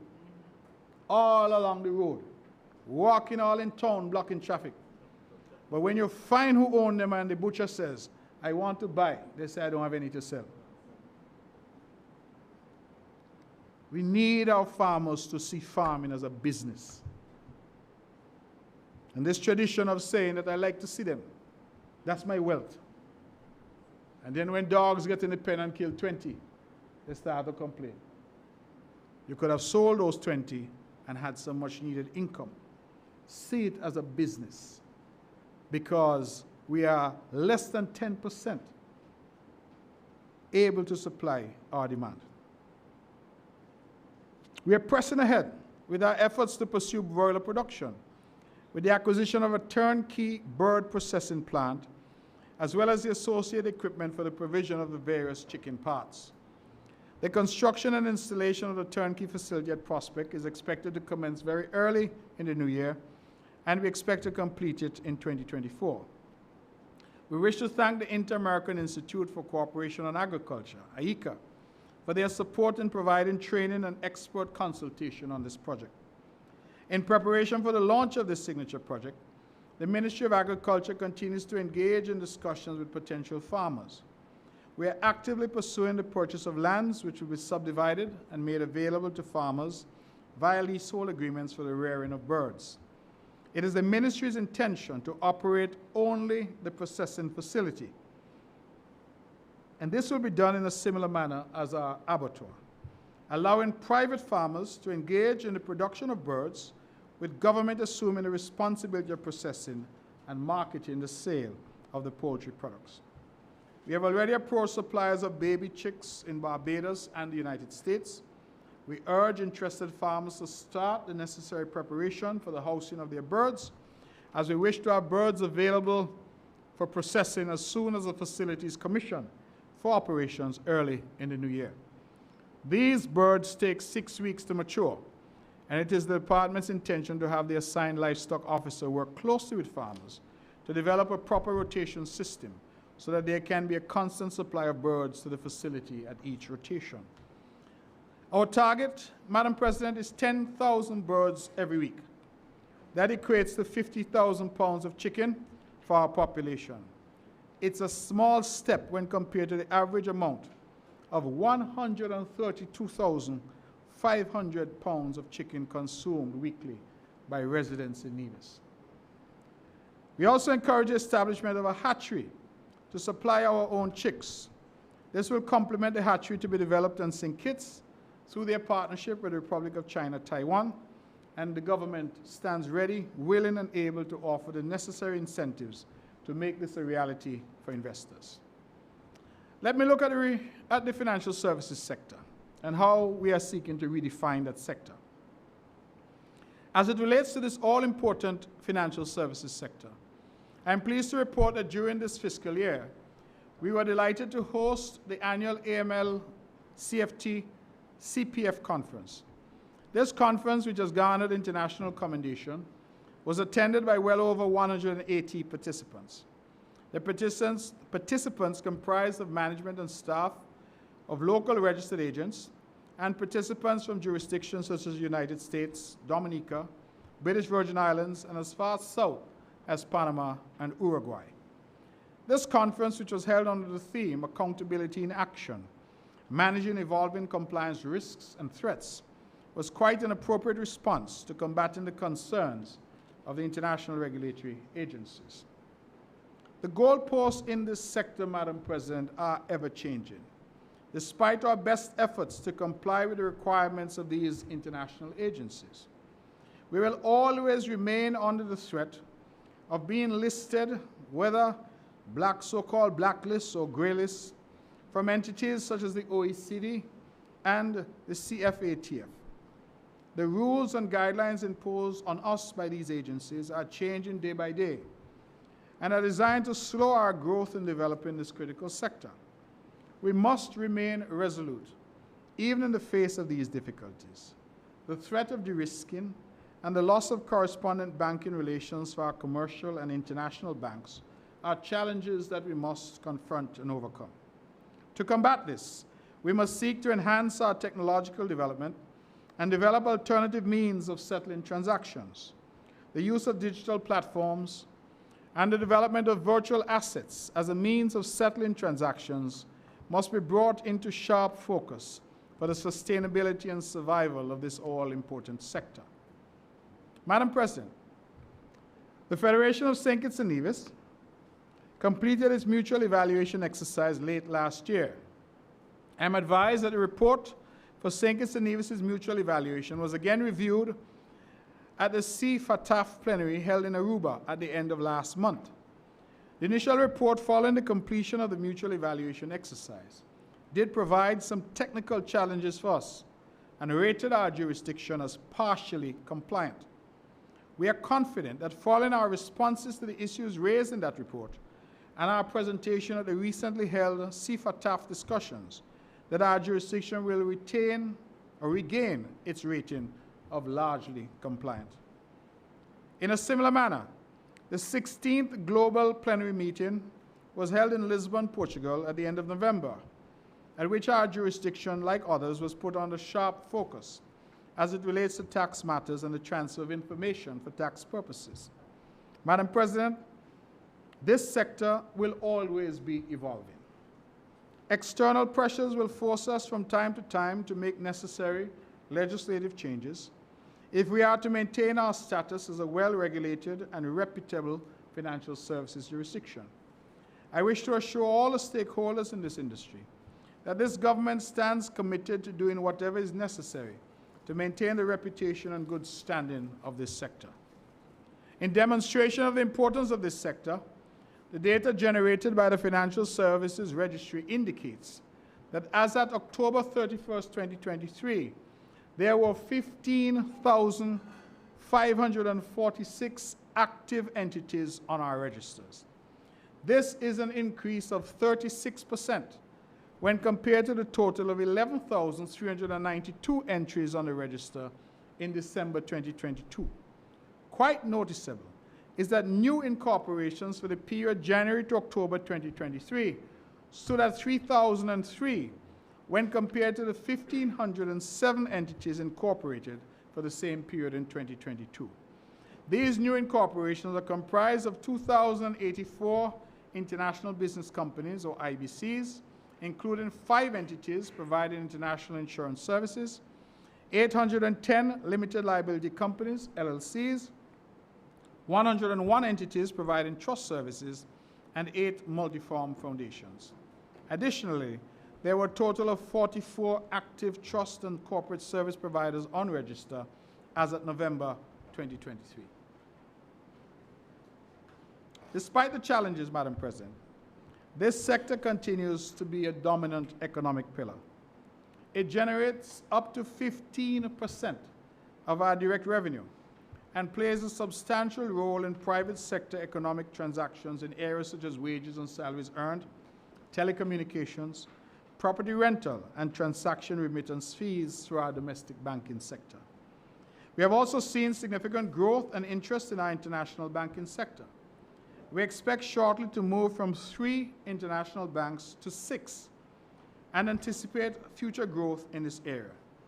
This sector requires active monitoring and regulation, and your government is committed to investing in additional regulatory expertise and technological tools to ensure that Nevis remains a well-regulated and trusted destination in the financial services sector globally. It is our ambition, Madam President, to grow this industry by 50% year over year, and we intend to achieve that through active investment and engagement with the sector and the professionals working within it. One such initiative is to pursue a standalone statutory entity dubbed Nevis Finance to act as a one-stop shop for financial services on Nevis. This approach exists in most of the world's leading financial centers, and Nevis is committed to learning best practices from them as we continue to grow this sector. The emergence of the film sector. Madam President, the administration pursued a successful partnership with MSR Media during COVID-19 to create a film industry in Nevis from scratch, which saw the production of some 9 films over a 2-year period. MSR Media has now moved its operations elsewhere, but we thank them for their partnership in showing Nevis what is possible in this new and exciting sector. We have now hired a film commissioner attached to the Nevis Investment Promotion Agency, and we intend to continue to incentivize film, music, commercials, and photo shoot producers to bring projects to Nevis. We have excellent leads for 2024 and expect to see several film projects on Nevis during the next fiscal year. Let me switch now to our infrastructural development. Madam President, our road rehabilitation program, executed under the theme, Transforming Lives, Enhancing Communities, continued apace during the past fiscal year. It is undoubtedly true that in every community where this government has executed a major road rehabilitation program over the past 5 to 6 years, be it Hanley's Road, Butler's, Brazier's, Shaw's Road, Bath Village, or Brownhill, that community has been transformed. Madam President, this government, being true to our mantra of people matter most, has transformed the lives of all residents within these communities. In fact, I am today saying to our nationals abroad, who will descend on Nevis for Culture Armor 50 and our homecoming celebration in 2024, that many who have not been home for some time will not recognize some parts of Nevis anymore. During this fiscal year, we completed major road rehabilitation works on the first phase of the Bath Village Main Road and the Village Road in Butlers. Work was also completed on a section of the Cotton Ground Road commonly referred to as Banjo Road. In addition, work was undertaken to improve drainage on the main culvert on Samuel Hunkins Drive and at Rollins Village in Gingerland. Other road rehabilitation projects expected to be completed shortly include the milling and resurfacing of the road at Marion Avenue and Samuel Hunkins Drive. The Public Works Department has also completed the paving of a section of road in Potworks leading from the St. James Anglican Church to the Apsaris development. My administration has also engaged the services of Surrey Paving and Aggregates Limited to resurface the bypass road stretching from the Water Department to the Artisan Village at Pinnis. This project, which costs approximately $3.2 million, involved the milling and resurfacing of the road along with improvements in drainage. The works are now substantially completed, with just a few minor drainage work and road markings to be done. Earlier this year, we saw the completion of works on the island's main road from Cliff Dwellers to Nisbets, again undertaken by Surrey Paving at a cost of $11 million. This work involved realigning sections of the main road, general resurfacing and construction, and the realignment of the road drainage system. I believe we also reduced the hill, Hurricane Hill, to make the driving there safer and to remove some of the blind spots that we had as we went over that hill. These two major projects, which have transformed these communities, were undertaken at a total cost of $14.2 million, directly funded through a loan facility from our local bank. And they would have accounted for the debt increase that we would have seen this year, Madam President. Madam President, I want to just say at this point that we lost a young man, Mr. Sturge, recently on the bypass road. And while I do not know the circumstance of the accident, I want to extend my condolences to his family. But I also want to use the occasion to encourage our people to use these new roads responsibly. The roads are nice. The roads are smooth. Sometimes you're speeding and you don't even know because there's no rattling. You're having a smooth ride. And sometimes on these smooth roads, we are all tempted to accelerate. I want to say to our people that the government cannot be asked to put speed bumps on main roads. We must put our own speed bumps. We must conduct ourselves within the parameters of the law, which I think for most parts of Nevis still say that the speed limit is 20 miles an hour, and in some cases I believe as high as 40. I don't believe it goes beyond 40. if we conduct ourselves appropriately, bearing in mind that we are a small island, that nowhere is far, I believe that we can use our roads responsibly and eliminate any road accidents and fatalities. And so we invest in, but we need our people to also cooperate with us, Madam President. We are cognizant of the fact that there exists great economic potential in accessing the south side of the island. This was mentioned at great length in my last budget presentation. I am proud to announce that the ministry has commenced the preparation of bidding documents for the eventual construction of that road leading from Long Point all the way around the southern belt to Indian Castle. Although delayed, we shall in 2024 invite proposals for the preliminary surveys and designs leading towards the eventual start of that project. As it relates to water services, critical water services, we continue to crave the patience and understanding of our people as we seek to grapple with the negative effects of climate change on our water system. The ongoing changes in rainfall patterns are seriously affecting the rate of recharge of our aquifers. To put it simply, our water supply is harvested from underground water via the wells located in various areas around the island. As water is pumped from our wells for daily use, there is an expectation that these wells will recharge themselves through the natural process of underground water continuing to flow into them during our rainy season. The continuous reduction in the amount of rainfall annually due to global warming has naturally reduced the amount of available underground water to recharge these wells. The resulting effect is that several of our existing wells are running very low, leading to a reduction in the quantity of water flowing through our water distribution system. To remedy this situation and to ensure that there is a continuous flow of water available for our residents, this administration can either invest in the development of desalination to convert seawater into potable water, or undertake the drilling of new water wells in untapped areas, or perhaps, Madam President, a little of both. The administration has sought to explore both options. To this end, we invited proposals for drilling from 5 entities: Water and Oil Wells Services Company Limited from Trinidad, Jamaica Wells, Exo4 from St. Martin, H. Mario Williams, and Zygen Foss Drilling, Inc. of New Jersey. H. Mario Williams, I think, is from St. Kitts, and Zygen Foss Drilling, Inc. of New Jersey. Additionally, with the assistance of the government of the United Arab Emirates, we shall have the commissioning of a small desalination plant in Nevis early in the new year to buffer our water supply as well. Madam President, we have engaged the services of Bear Rock Consulting, Inc. to carry out the exploration process to determine the most feasible and lucrative areas for drilling, and those studies shall inform our approach.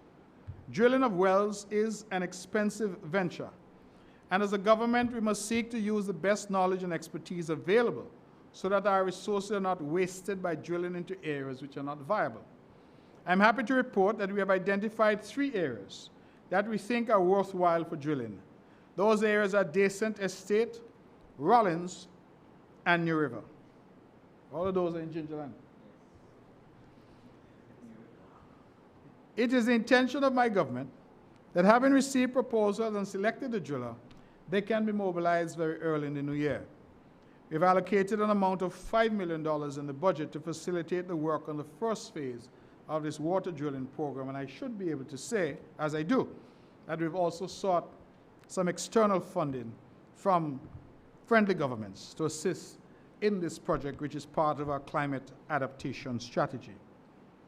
Madam President, we continue to undertake work on rehabilitating our water distribution network island-wide to avoid wastage due to breakage. It involves replacing some of our existing water mains with state-of-the-art piping, thereby connecting all of our communities to our storage facilities. In doing so, this ensures that water supply can be moved easily around the island as required. To this end, 2,200 feet of 4-inch PVC pipes were installed in the Brownhill and Pinnis area, along with the upgrading of the pipe network in Rollins Pasture to 4-inch HDPE piping. Further, 3,700 feet of 2-inch HDPE water mains were installed in Cohoon Estate, Prospect Estate, adjacent to the government repair shop, and in the area commonly referred to as Montserrat Village, to alleviate the extremely low pressure being experienced during peak demand periods. Additionally, there were upgrades to the water mains included in the Charlestown Bypass Road project, where several pipe branches were installed to aid future development in that area. Replacement lines were installed in Bath Village to facilitate the Bath Road Improvement Project. Approximately 6,000 feet of 6-inch HDPE pipes were installed from Cliff Dwellers to Hurricane Hill to facilitate the Island Main Road Improvement Project. Likewise, 4-inch HDPE pipes were laid in Rollins Pasture, Maddens, Stony Grove Housing Project, Craddock Road Housing Project, and the Cherry Garden Chimney Crescent Housing Project. This forms part of our water maintenance program, for which we continue to allocate approximately $4 million annually for water services upgrades. Madam President, providing water is a costly venture, and it is the responsibility of the government to do whatever is required to provide this necessity to all of our residents. Our ability to do so hinges greatly on the revenue collection at the Nevis Water Department. We continue to be alarmed that despite an increase in the supply of water provided daily, we're not seeing the corresponding increase in the revenue collections at the department. It says that there are several customers who continue to be in arrears for water consumed, and many who are simply refusing to pay. The Cabinet has instructed the department that the water disconnection program should continue monthly for the upcoming year for all persons in arrears for 3 months or over. I wish to encourage everyone to see it as their sacred and responsible duty to pay monthly and regularly for water consumed, whether or not you receive a bill from the department. The threat of disconnection should never be the driving force for people to pay for this valuable commodity. I remind the Nevision public that we prefer to collect than to disconnect. So even where amounts cannot be paid in full, we urge you please to speak to the management of the Water Department and to implement a payment plan. And Madam President, if the Nevision public had any doubts about the importance of water and investment in water, I comment in passing and in commiseration with our brothers and sisters in St. Croix, United States Virgin Islands, where President Biden has just declared a national emergency because the water in St. Croix is said to have lead in it over 100 times the acceptable limit. People in St. Croix are being forced to bathe with bottled water. We should not take the expenditure and investment that has happened right here in Little Nevis for granted.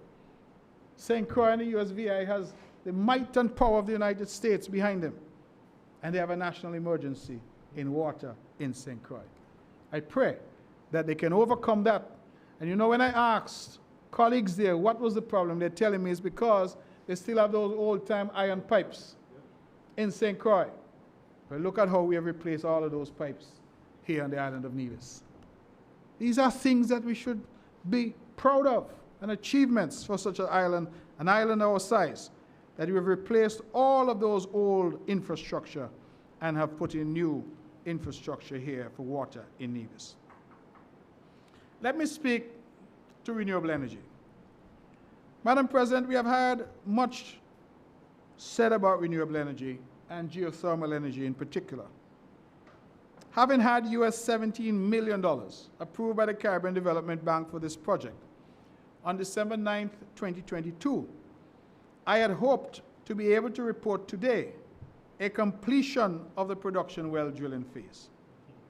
Unfortunately, the project has again experienced delays due to a funding gap of roughly $20 million and a failure of the initial round of bidding for the production well drilling.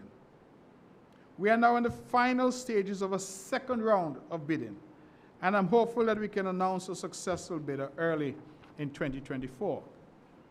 Along the way, this project continues to attract considerable favorable global attention as the first genuine possibility for an entire nation to be weaned entirely off fossil fuels for the generation of electricity.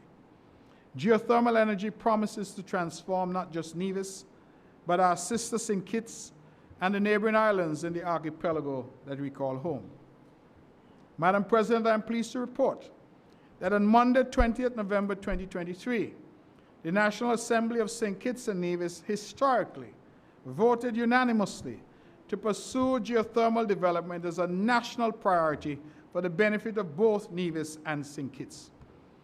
This historic step signals the unity of purpose between the federal government in Bastille and the administration in Charlestown to finally bring this tremendous resource to fruition for the benefit of all of our people. As the federal government pursues its sustainable island state agenda, the geothermal resources in Nevis have now been recognized as the critical foundation on which that agenda can be achieved. Madam President, clean, cheap geothermal energy means that we no longer will be buffeted by the vagaries of global oil prices. We will no longer pollute the atmosphere with the burning of fossil fuel for electricity generation. We will no longer see our financial resources being stripped away for payment of exorbitant fuel costs. We can transform our economy to an energy-based economy. We can bring lasting relief to our people from high electricity costs. We can export energy to neighboring islands. We can harness desalination efforts to solve water shortages across our nation. We can attract new industries and create new jobs. We can develop green hydrogen and ammonia for export. In short, Madam President, the possibilities with geothermal energy are endless, and this resource holds the key for the future prosperity and sustainability of our island and our country. Madam President, if we can solve our energy problems and get clean, cheap energy, it means we can then do desalination and solve our water problems once and for all. No more drilling, because we're surrounded by ocean. If we can solve our water problems, it means that we have more water for agriculture and our farmers. If we can solve this energy and transform our economy, it means we have new jobs, more jobs, and that welcome diversification of the local economy. Renewable energy, therefore, and geothermal energy in particular, means that Nevis, and by extension St. Kitts, can achieve energy security, water security, food security, and economic security.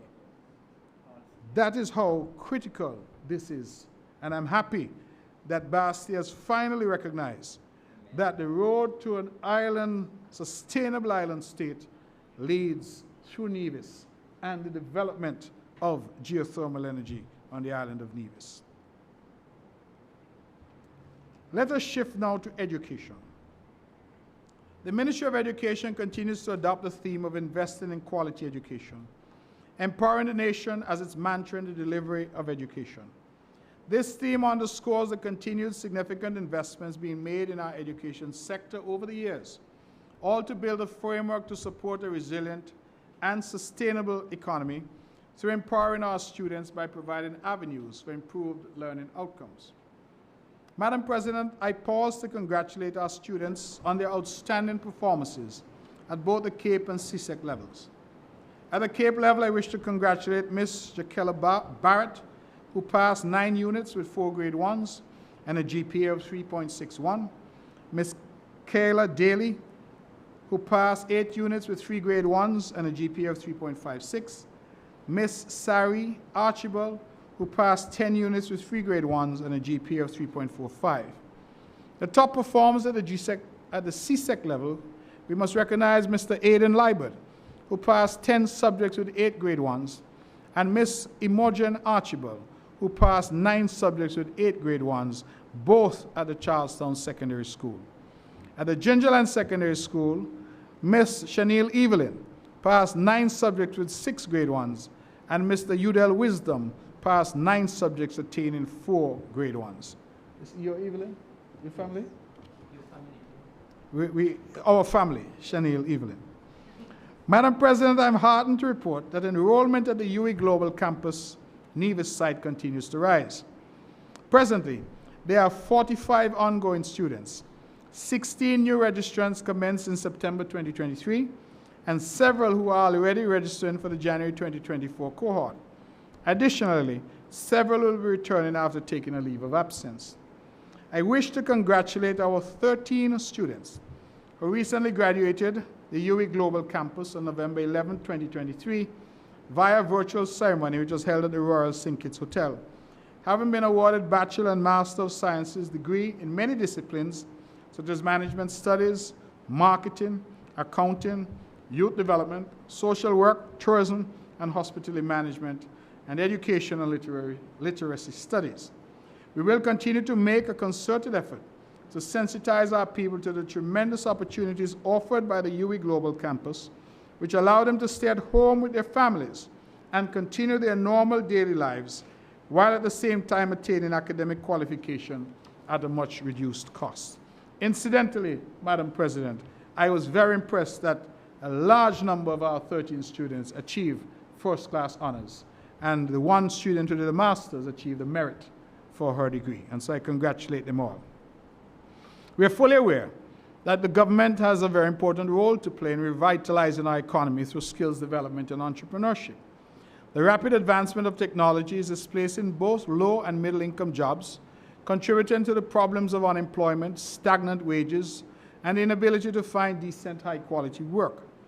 The problem is exacerbated by the fact that our education system is turning out students who are ill-equipped with the necessary skills and competencies to meet the demand of the labor market. We must remove the perception that technical and vocational education is for low-achieving students by ensuring that the programs are attractive to all students, including those who are more academically inclined. Towards this end, my government embarked on a significant policy change aimed at reforming our education system to enhance the quality of our labor force. We stand fully committed to the expansion of the technical vocational education training TVET at our secondary schools. Our TVET center at the Gingerland Secondary School is now fully complete and operational, offering training in cosmetology, furniture building, and furniture finishing. These TVET centers are projected to function as a secondary and continuing education skills training institution, offering CSEC and CVQ level programs during after-school hours for the wider public, while continuing to facilitate the secondary school students during normal school hours. The most important feature of this TVET program is that students will now be offered training that delivers the urgent and emergent skills needed for economic competitiveness in a modern economy, thus expanding the supply of skilled and employable labor with regional acceptable certification. Once fully functional, the programs offered at these centers will be market-driven and geared towards meeting the needs of the private sector in critical areas such as auto mechanic, electricity and electronics, ICT, hospitality and culinary arts, air conditioning and refrigeration, agricultural science, furniture making, food preparation, welding, landscaping, plumbing, beekeeping, cosmetology, accounting, and building construction. Madam President, in pursuing this TVET program, we must also ensure that students can utilize their skills in the marketplace. Consequently, this administration will not shun its responsibility to create the enabling environment for the generation of employment opportunities for the unleashing of our entrepreneurial spirit. To complement our TVET education program and the teaching of science, technology, engineering, and mathematics, commonly known as STEM, we will also continue to be a priority for students and teachers. We have prioritized expanding our STEM activities to include establishing STEM clubs, executing mathematics camps, and exposing our students to digital literacy, with coding being the focus. Overall, Madam President, the Ministry of Education continues to strengthen the delivery of education in accordance with the 2030 Sustainable Development Goal 4, which aims to ensure inclusive and equitable quality education that promotes lifelong learning opportunities for all. This was enshrined in the 5-year education sector strategy that was adopted in 2017. This strategy honors the imperatives as laid out in the OECS Sub-Regional Education Strategy, which takes as its vision, every learner succeeds, and was a key element of the Early Learners Program earlier implemented in the OECS region, funded by US aid. In this regard, I commend the recent study tour to Estonia and Finland by education and IT officials from the administration, and thank Minister Councillor Elsa Wilkin and Brister for facilitating this study tour. Madam President, we must also commend the cooperation between the federal government and the Nevis Island administration, and the generosity of the Winsong Foundation to ensure that every single student on Nevis has access to a computer, tablet, or other such device, and that every school, every community center, and every household on Nevis has access to reliable internet. We shall leave no child behind, and that is our solemn commitment. Now to the critical health sector. Madam President, the after effects of the recent pandemic are still having catastrophic consequences on our health services and our ability to continue to provide the level of service necessary to maintain a healthy society. Added to this is the escalating cost of medicine, which poses many challenges, especially for those who are in the low-income category and are oftentimes more prone to non-communicable diseases. In the wake of these unprecedented global challenges and the rise in non-communicable diseases among younger members of our population, the Ministry of Health has been forced to play an even greater role to help mitigate and modulate these pressing issues. The decisions we make today will no doubt shape the future for generations to come. It is therefore our shared responsibility to pave the way for a resilient and sustainable health system that leaves no one behind. Investment in healthcare, therefore, is not merely an expenditure. It is an investment in human capital, productivity, and societal well-being. A healthy population forms the bedrock of a prosperous and sustainable nation. It is imperative that we strengthen our healthcare systems, ensuring that they are accessible, affordable, and resilient. We must place greater emphasis on health education and outreach, preventative healthcare, and build out a robust medical infrastructure as we seek to empower our citizens to live fulfilling lives and contribute meaningfully to the local economy. As a government, we are continuously called upon to do more, to invest more in an array of modernized health and diagnostic services for our people. While we're being asked to do so, we are also imploring our people to contribute more to the provision of these services. To this end, my government intends to undertake a revision of the fee structure for services offered at the Alexandra Hospital and our other health facilities. This revision is primarily to realign our moderately low fee structure with the cost of providing these services.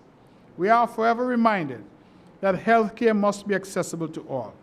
Therefore, even in this new fee structure, provisions will be made for those persons at the lower income level who do not have the benefit of health insurance, so that they are not barred from accessing healthcare. In the area of diagnostic services, we are now pleased to offer mammograms, echocardiograms, and CT scans. Specialized chemistries such as Hep B, PSA, thyroid function tests will become available in the new year. We'll continue our regular program of free pap smear screenings for cervical cancer. We'll also continue to offer free mammograms, but only until December 31st, 2023. These services available at our hospital are on par with those that can be accessed in major health facilities within the region. We wish to beg our people, to avail themselves of these services as we seek to promote a robust health sector and a healthier Nevis. During this upcoming year, we will embark upon several new initiatives for healthcare. This will include the commissioning of an emergency dispatch project funded by the Four Seasons Homeowners Foundation, where dispatchers will be trained as first responders for emergency calls. We will continue the rollout of the Alexandra Hospital Laboratory Blood Donor Volunteer Drive, which allows persons to register to be blood donor volunteers at the hospital. Madam President, our healthcare system, like others, continues to be challenged by the global shortage of skilled healthcare professionals, including doctors, nurses, and other essential staff. The challenges that we have faced in regard to recruiting and retaining an appropriate cadre of healthcare professionals is hampering our progress in providing an enhanced level of healthcare for all. we continue to incentivize our locals to enroll in the nursing program offered at the Clarence Fitzroy Bryant College. Our returning medical doctors are also incentivized to pursue further studies, specializing in areas such as surgery, ophthalmology, cardiology, anesthesiology, and internal medicine. We have made some progress in developing a cadre of professionals, but we are still some distance away from having a healthcare system where our own local professionals are the dominant contributors. We anxiously await the return of 2 of our local medical doctors who are studying in Cuba, specializing in anesthesiology and ophthalmology, and 1 medical doctor pursuing studies in the USA, specializing in health administration, planning and policy in emergency health services, along with 1 medical student in Cuba, specializing in dentistry. And may I use this opportunity, Madam President, to encourage our doctors, local doctors. There are a number of them who have come back, young, bright, talented. I am begging them to take the opportunity to go and specialize. The days of having general practitioners and being a general practitioner all your life, those days are arguably over. We need specialists. And it makes no sense to have 12 and 15 local doctors, all GPs, general practitioners, and the government has to import specialists at a tremendous cost to us, housing and otherwise, to bring people in from the Philippines, from Cuba, and from all across the world.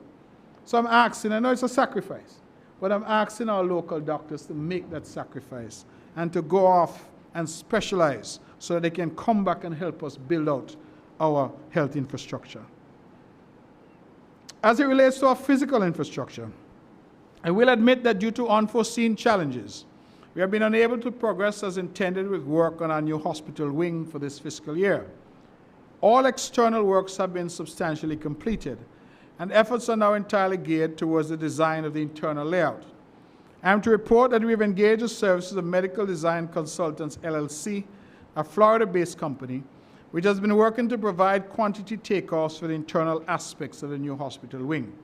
The report will serve as a guide to the contractor at the finishing stages and include matters such as recommended wall locations and floor ceilings, appropriate type and location for elevators and air conditioning systems, suitable electrical and emergency alarm systems, proper drainage systems for waste generated from areas such as the laboratory and operating theater, along with other international best practices for equipment and furniture layout. We have been slow in our progress, Madam President, but it was a deliberate action on the part of this government to get it right and to ensure that the right choices are being made and guided by those who are knowledgeable in this field. Once we have received the consultant's report, it is our intention to resume work expeditiously on this project, and we have allocated significant funding in this budget to move this project to completion. As it relates to our program of partnership for healthcare, we continue to be grateful to the government of Cuba for providing scholarships to our aspiring health professionals and for providing trained healthcare professionals on a rotation basis. We are also grateful to the government of the Philippines for facilitating our recruitment program for nurses and other healthcare professionals. We remain exceedingly grateful to Dr. Raymond Hubie for facilitating the robust Nevis Eye Care program, which continues to provide screenings, medication, cataract surgery, updated equipment, and new state-of-the-art procedures for our citizens. Additionally, we would also like to thank the Four Seasons Homeowners Foundation for facilitating the first responder crisis intervention training for our frontline officers, the Patrick and Lena Drahi Foundation for donating a new picture archiving and communication PACS system for our radiology department, the Pediatric Assistant League, PALS, for items donated to the maternity ward, the Nevis Cooperative Credit Union for donating a laptop for the radiology department, along with the government of Taiwan and Chow Zhongzi Foundation for donating mobility devices, wheelchairs, walkers, canes, folding commodes for our seniors and those with disabilities.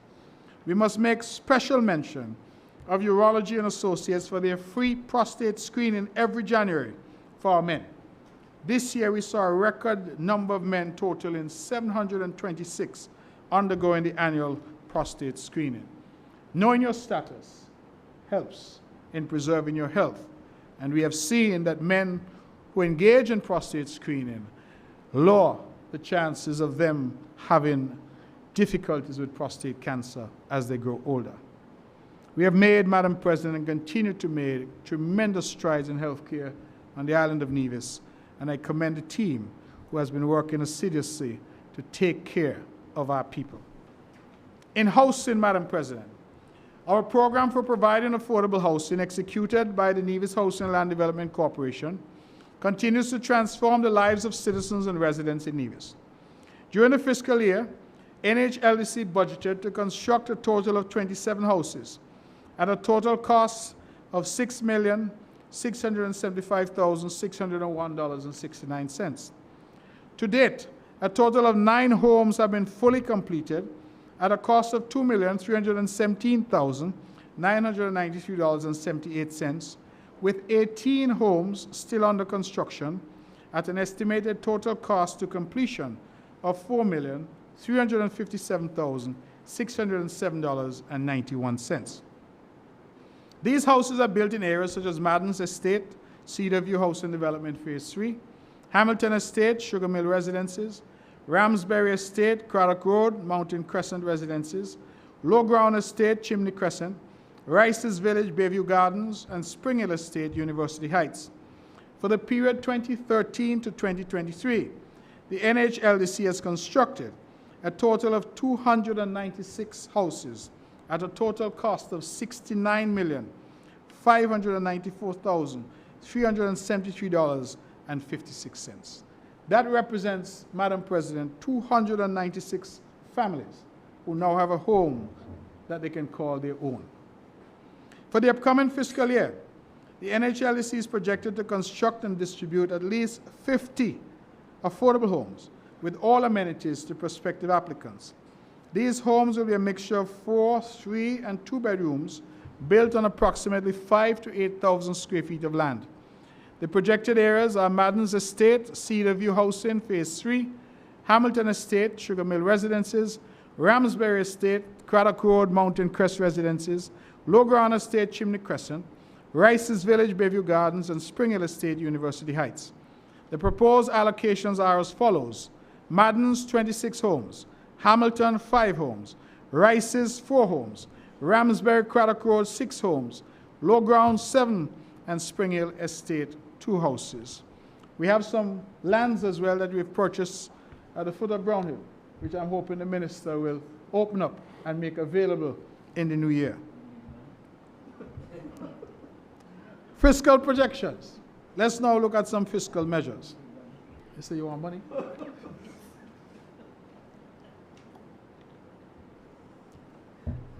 Madam President, as it relates to our implementing fiscal measures, this fiscal year we intend to be resolute and steadfast with our revenue collection.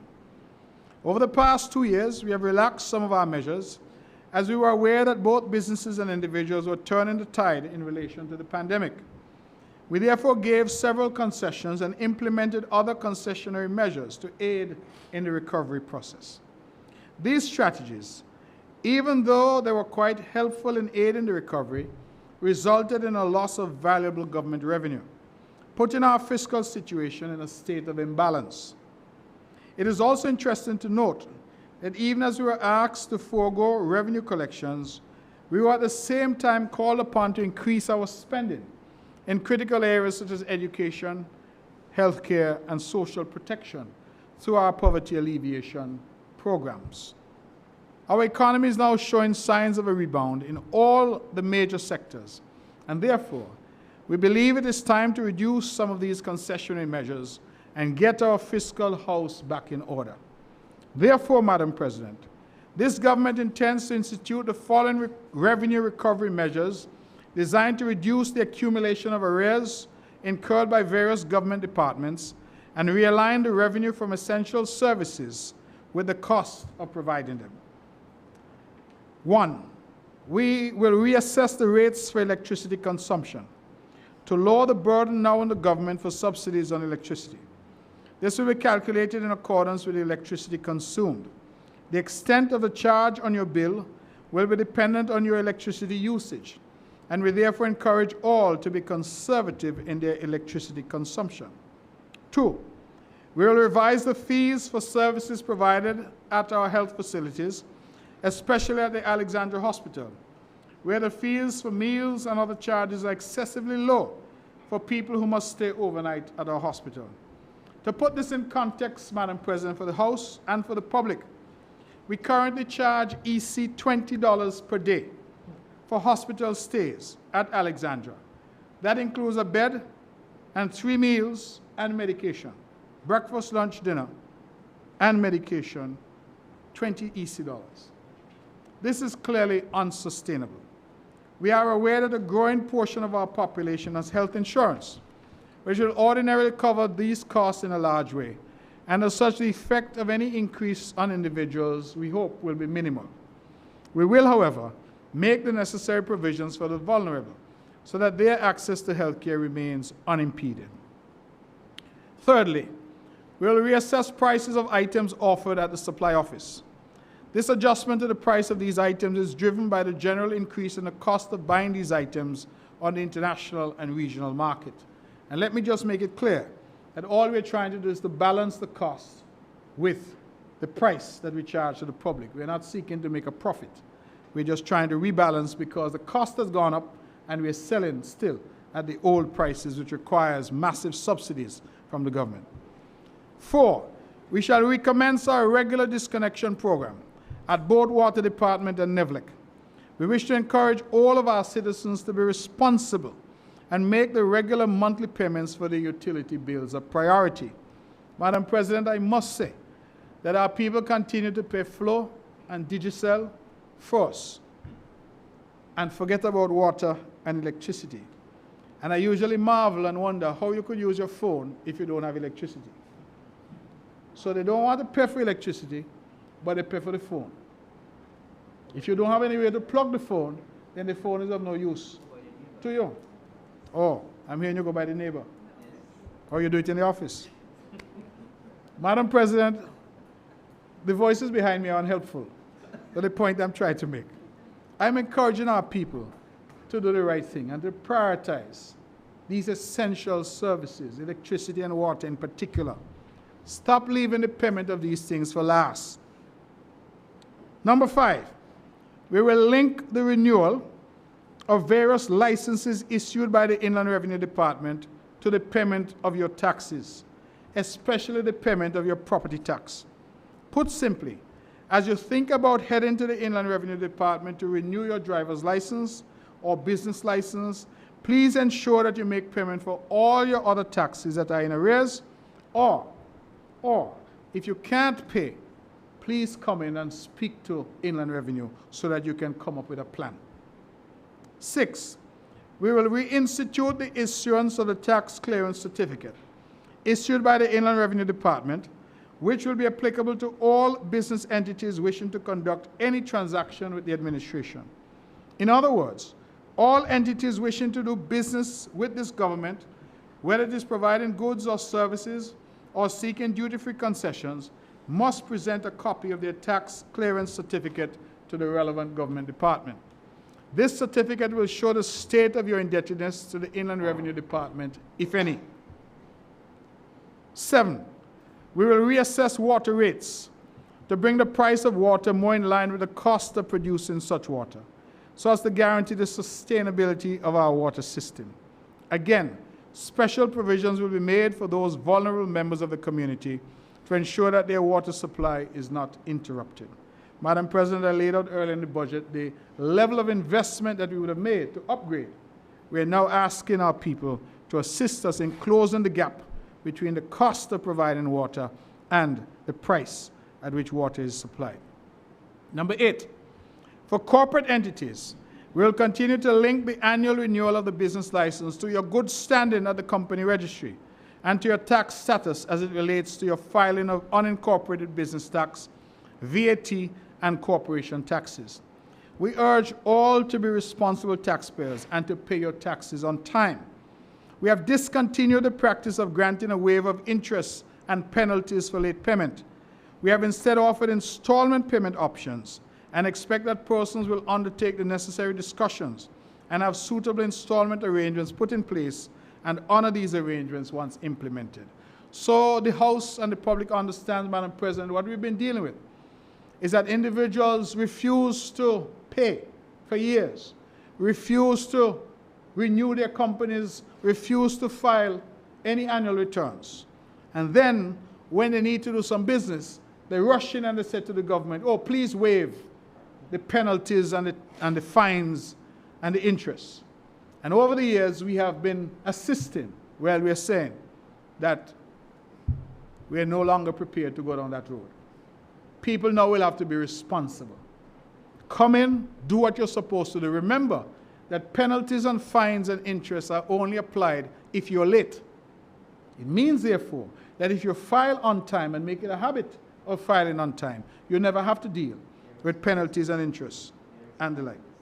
Be a responsible citizen. On the matter of property taxes, we continue to be alarmed that despite the robust construction sector and the large numbers of properties constructed monthly, we are only seeing marginal increases in our collection of property tax. The officers at the Inland Revenue Department will continue their efforts to ensure that all properties on Nevis are on the tax roll. I wish to urge all to kindly ensure that your property is registered with the Inland Revenue Department and that your taxes are paid annually. Madam President, we continue to make a concerted effort to persuade our people to be responsible citizens and to honor their tax obligations. It is only fair that as individuals and business entities seek to benefit from the economic engagement with the administration, and on the island that they must pay their share of fees and taxes to allow government resources to further fund critical programs. We therefore encourage all taxpayers to file and pay their taxes on time. All of us, as we have heard, must be responsible citizens. We cannot continue to demand of the government more roads, more water, better health care, better schools, and we're refusing to pay taxes. And in our experience, Madam President, some of the loudest critics of the government are the ones who are not paying. We need to get everybody on board. In that regard, I must sound the alarm that certain sectors within our society, particularly some offering legal and other professional services, seem to wish not to pay any taxes, or to otherwise find creative ways to avoid sharing in the responsibility for maintaining our beloved island. Our tax officers at the Inland Revenue Department have been mandated to take all measures available at law to pursue and collect taxes owed to the administration. Madam President, we will continue to extend our existing fiscal incentive programs, such as the First-Time Homeowners Program, which is designed to stimulate growth in the construction sector. Our program for concessions for startup business entities, along with our program for concessions for entities operating in the tourism sector. The concession package extended to our returning nationals, and also our program to facilitate the movement of skilled persons into our island will continue. It is our hope that the persons who would receive benefits under these programs will seize the opportunity to make meaningful contributions towards the growth and development of our economy. In addition to the fiscal measures outlined above, Madam President, we will discontinue our COVID-19 relief construction stimulus program. This program was initially implemented way back in September 2020 to provide relief for residents undertaking any form of construction activity, requiring them to pay only the 17% VAT on building materials. We believe that this program is now fully exhausted, hence our decision to discontinue it with effect from December 31st, 2023. We will continue to streamline our policy for tax concessions and limit exemptions from the various taxes only to areas as prescribed in relevant legislation, cabinet policies, or when necessary to be used as a short-term tool to drive the long-term benefits of increases in business activities, ultimately leading to an increase in employment opportunities for our people. We will discontinue the random policy of granting duty-free concessions on vehicles simply because someone is the holder of a business license. Concessions would only be favorably considered where the vehicle forms a critical part of the business activity. The deciding test will be whether in the absence of the vehicle, the business's core functions will cease to exist. Even as we implement these fiscal measures, in regard to revenue collection, we must also be responsible as a government and streamline our expenditure to avoid waste, duplication, and overpayment for services rendered to the government. We will, however, as I've said before, honor our commitment to grant the last tranche of the 5% salary increase to our public servants with effect from January 1st, 2024. We will also, Madam President, revamp some of our social programs to ensure that the programs reach the intended target groups, such as our single mothers, the elderly, and those at the lower end of the income bracket. Government's role is to help those who are genuinely in need, those who genuinely need that help. And so means testing will be mainstreamed across all government social programs to ensure that already scarce resources truly reach those in need. Put differently, Madam President, the practice of a one-size-fits-all social program, where anybody who, for example, reaches a certain age gets everything free, regardless of their income, regardless of their financial position. We want to phase that out and ensure that resources are dedicated to those who truly need that assistance from the government. We'll continue to suspend overseas travel for all public servants, including members of cabinet, unless those travels are fully funded by external agencies or are deemed critical to the functioning of the government. We'll suspend the payment of increments for the upcoming fiscal year in order to curtail the growth in our wage bill in light of the payment of the last tranche of the 5% salary increase to public servants. In preparing this budget, we have deferred any requests for promotion of officers or upgrade in salaries and wages. In addition, we will defer the employment of new officers to the public service. Where officers have exited the service, we would first seek to reorganize duties among existing staff before employing replacement officers. Put differently, we're asking everybody to do a bit more and to contribute a bit more. Madam President, now that we've implemented our pension scheme for non-established workers, we shall require workers who have achieved the age of 62 to transition into retirement. These workers will not be replaced unless such replacement is deemed critical, and duties, where possible, will be reassigned among continuing staff.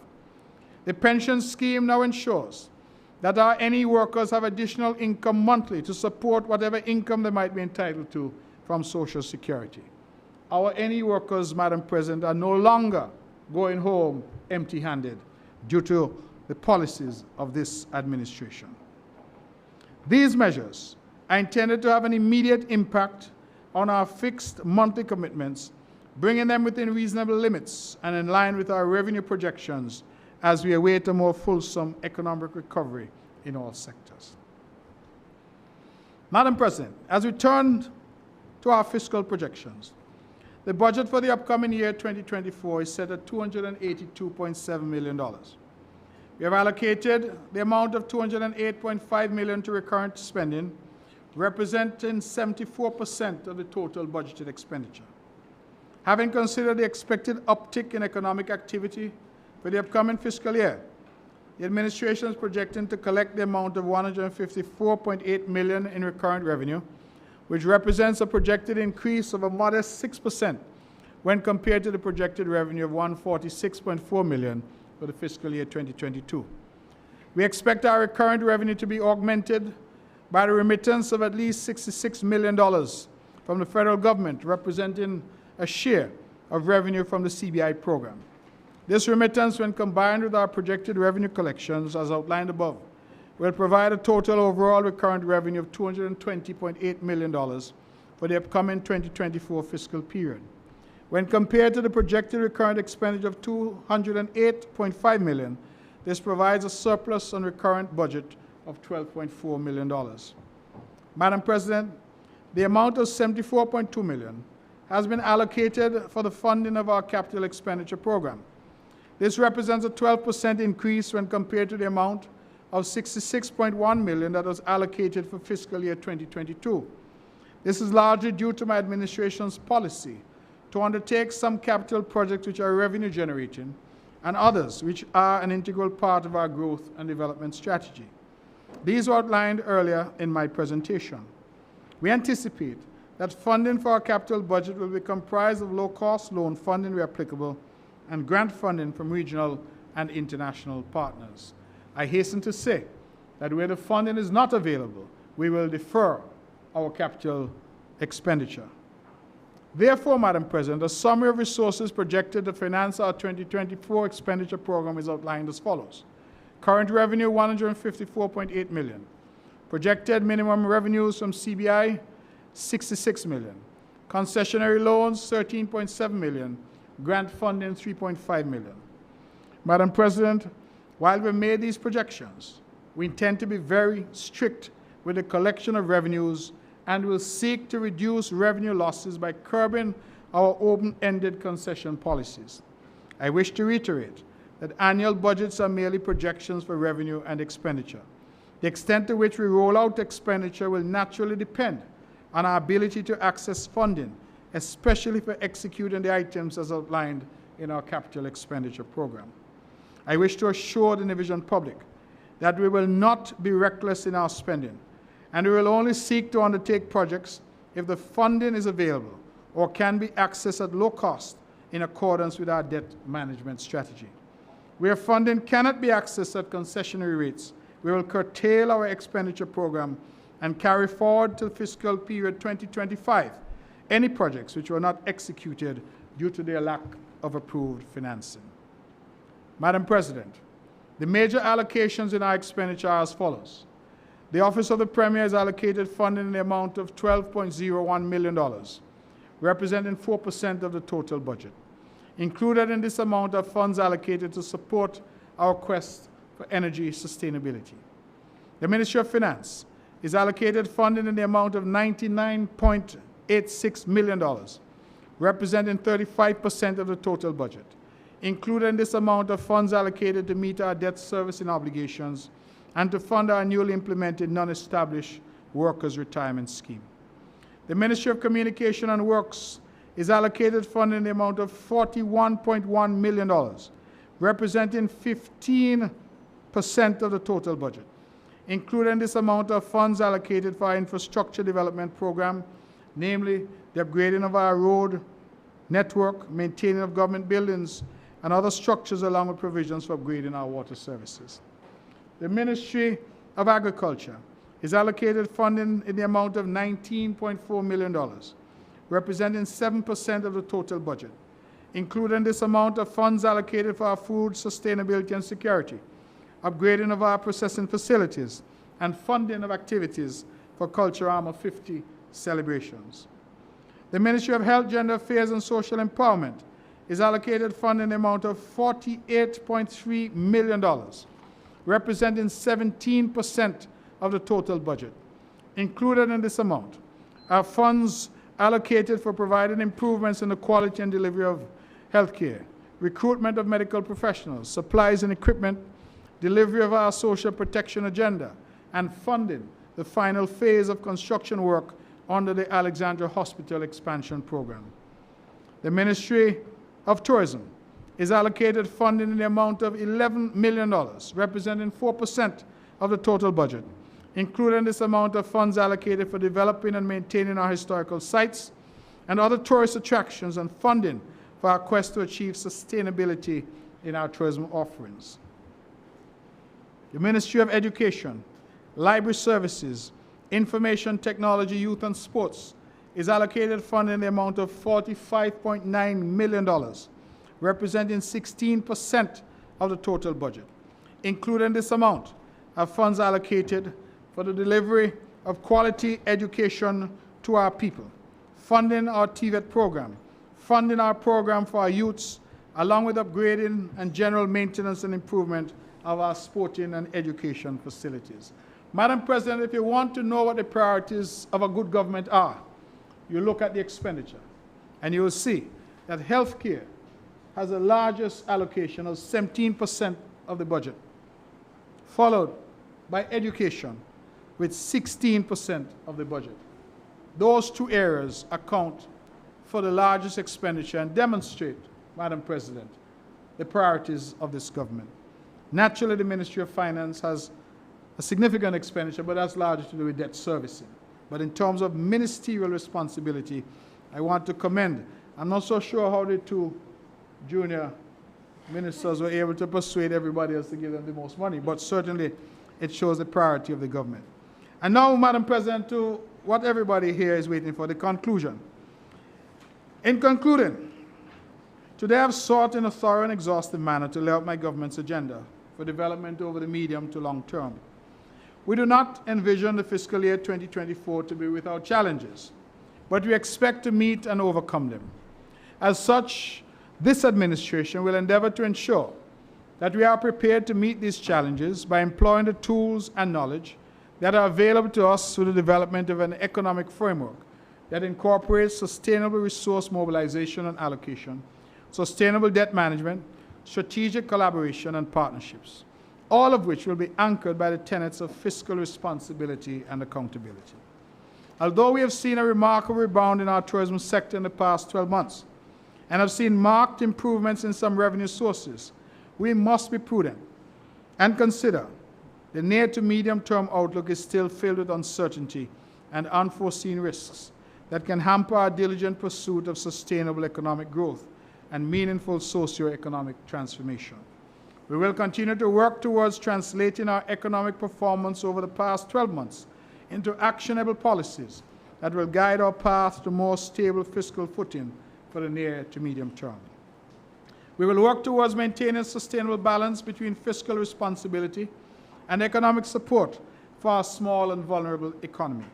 We will continue to invest in our economy and our people, as we know it will require time and strategic resource allocation to ensure that the desired outcomes are not only achieved, but maintained and expanded upon. It is a well-established fact that good governance and a stable economic environment are essential for job creation and growth. We have sought to re-establish these principles during our brief period as a newly reconstituted CCM-led administration.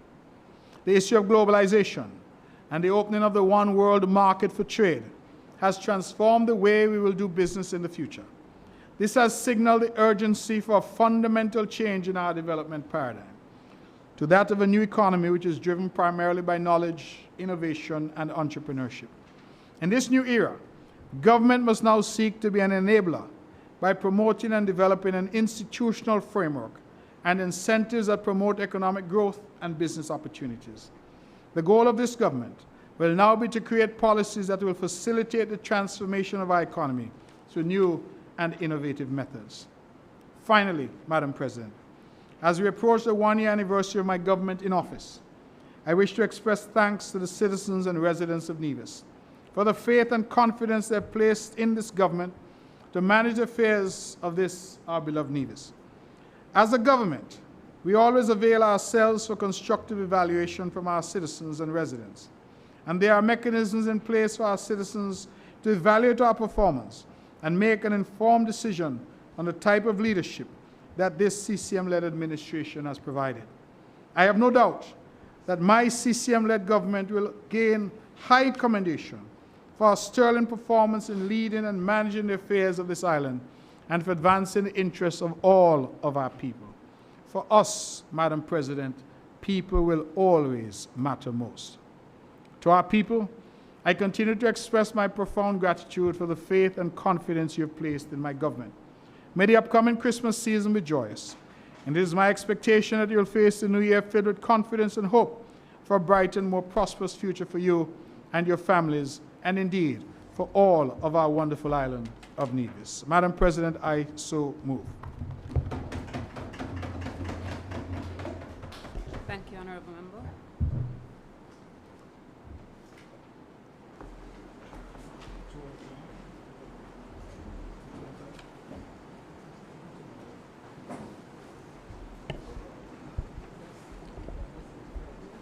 I'll ask another member to rise to second the motion.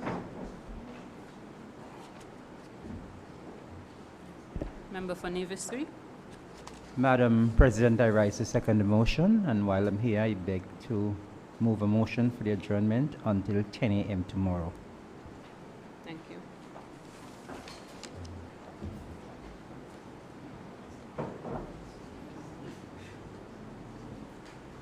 Madam President, I rise to second the motion. Thank you. I will put the question shortly in relation to the adjournment.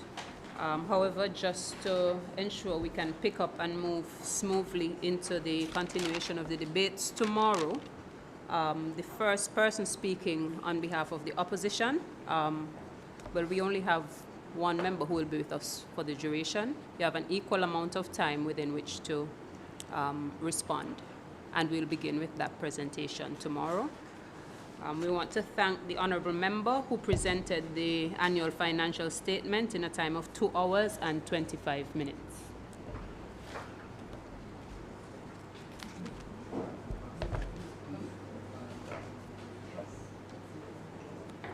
The question is that this honourable House stands adjourned until 10 a.m. on 6th December 2023. Those in favour? Aye. Those against? The ayes have it. This House stands adjourned.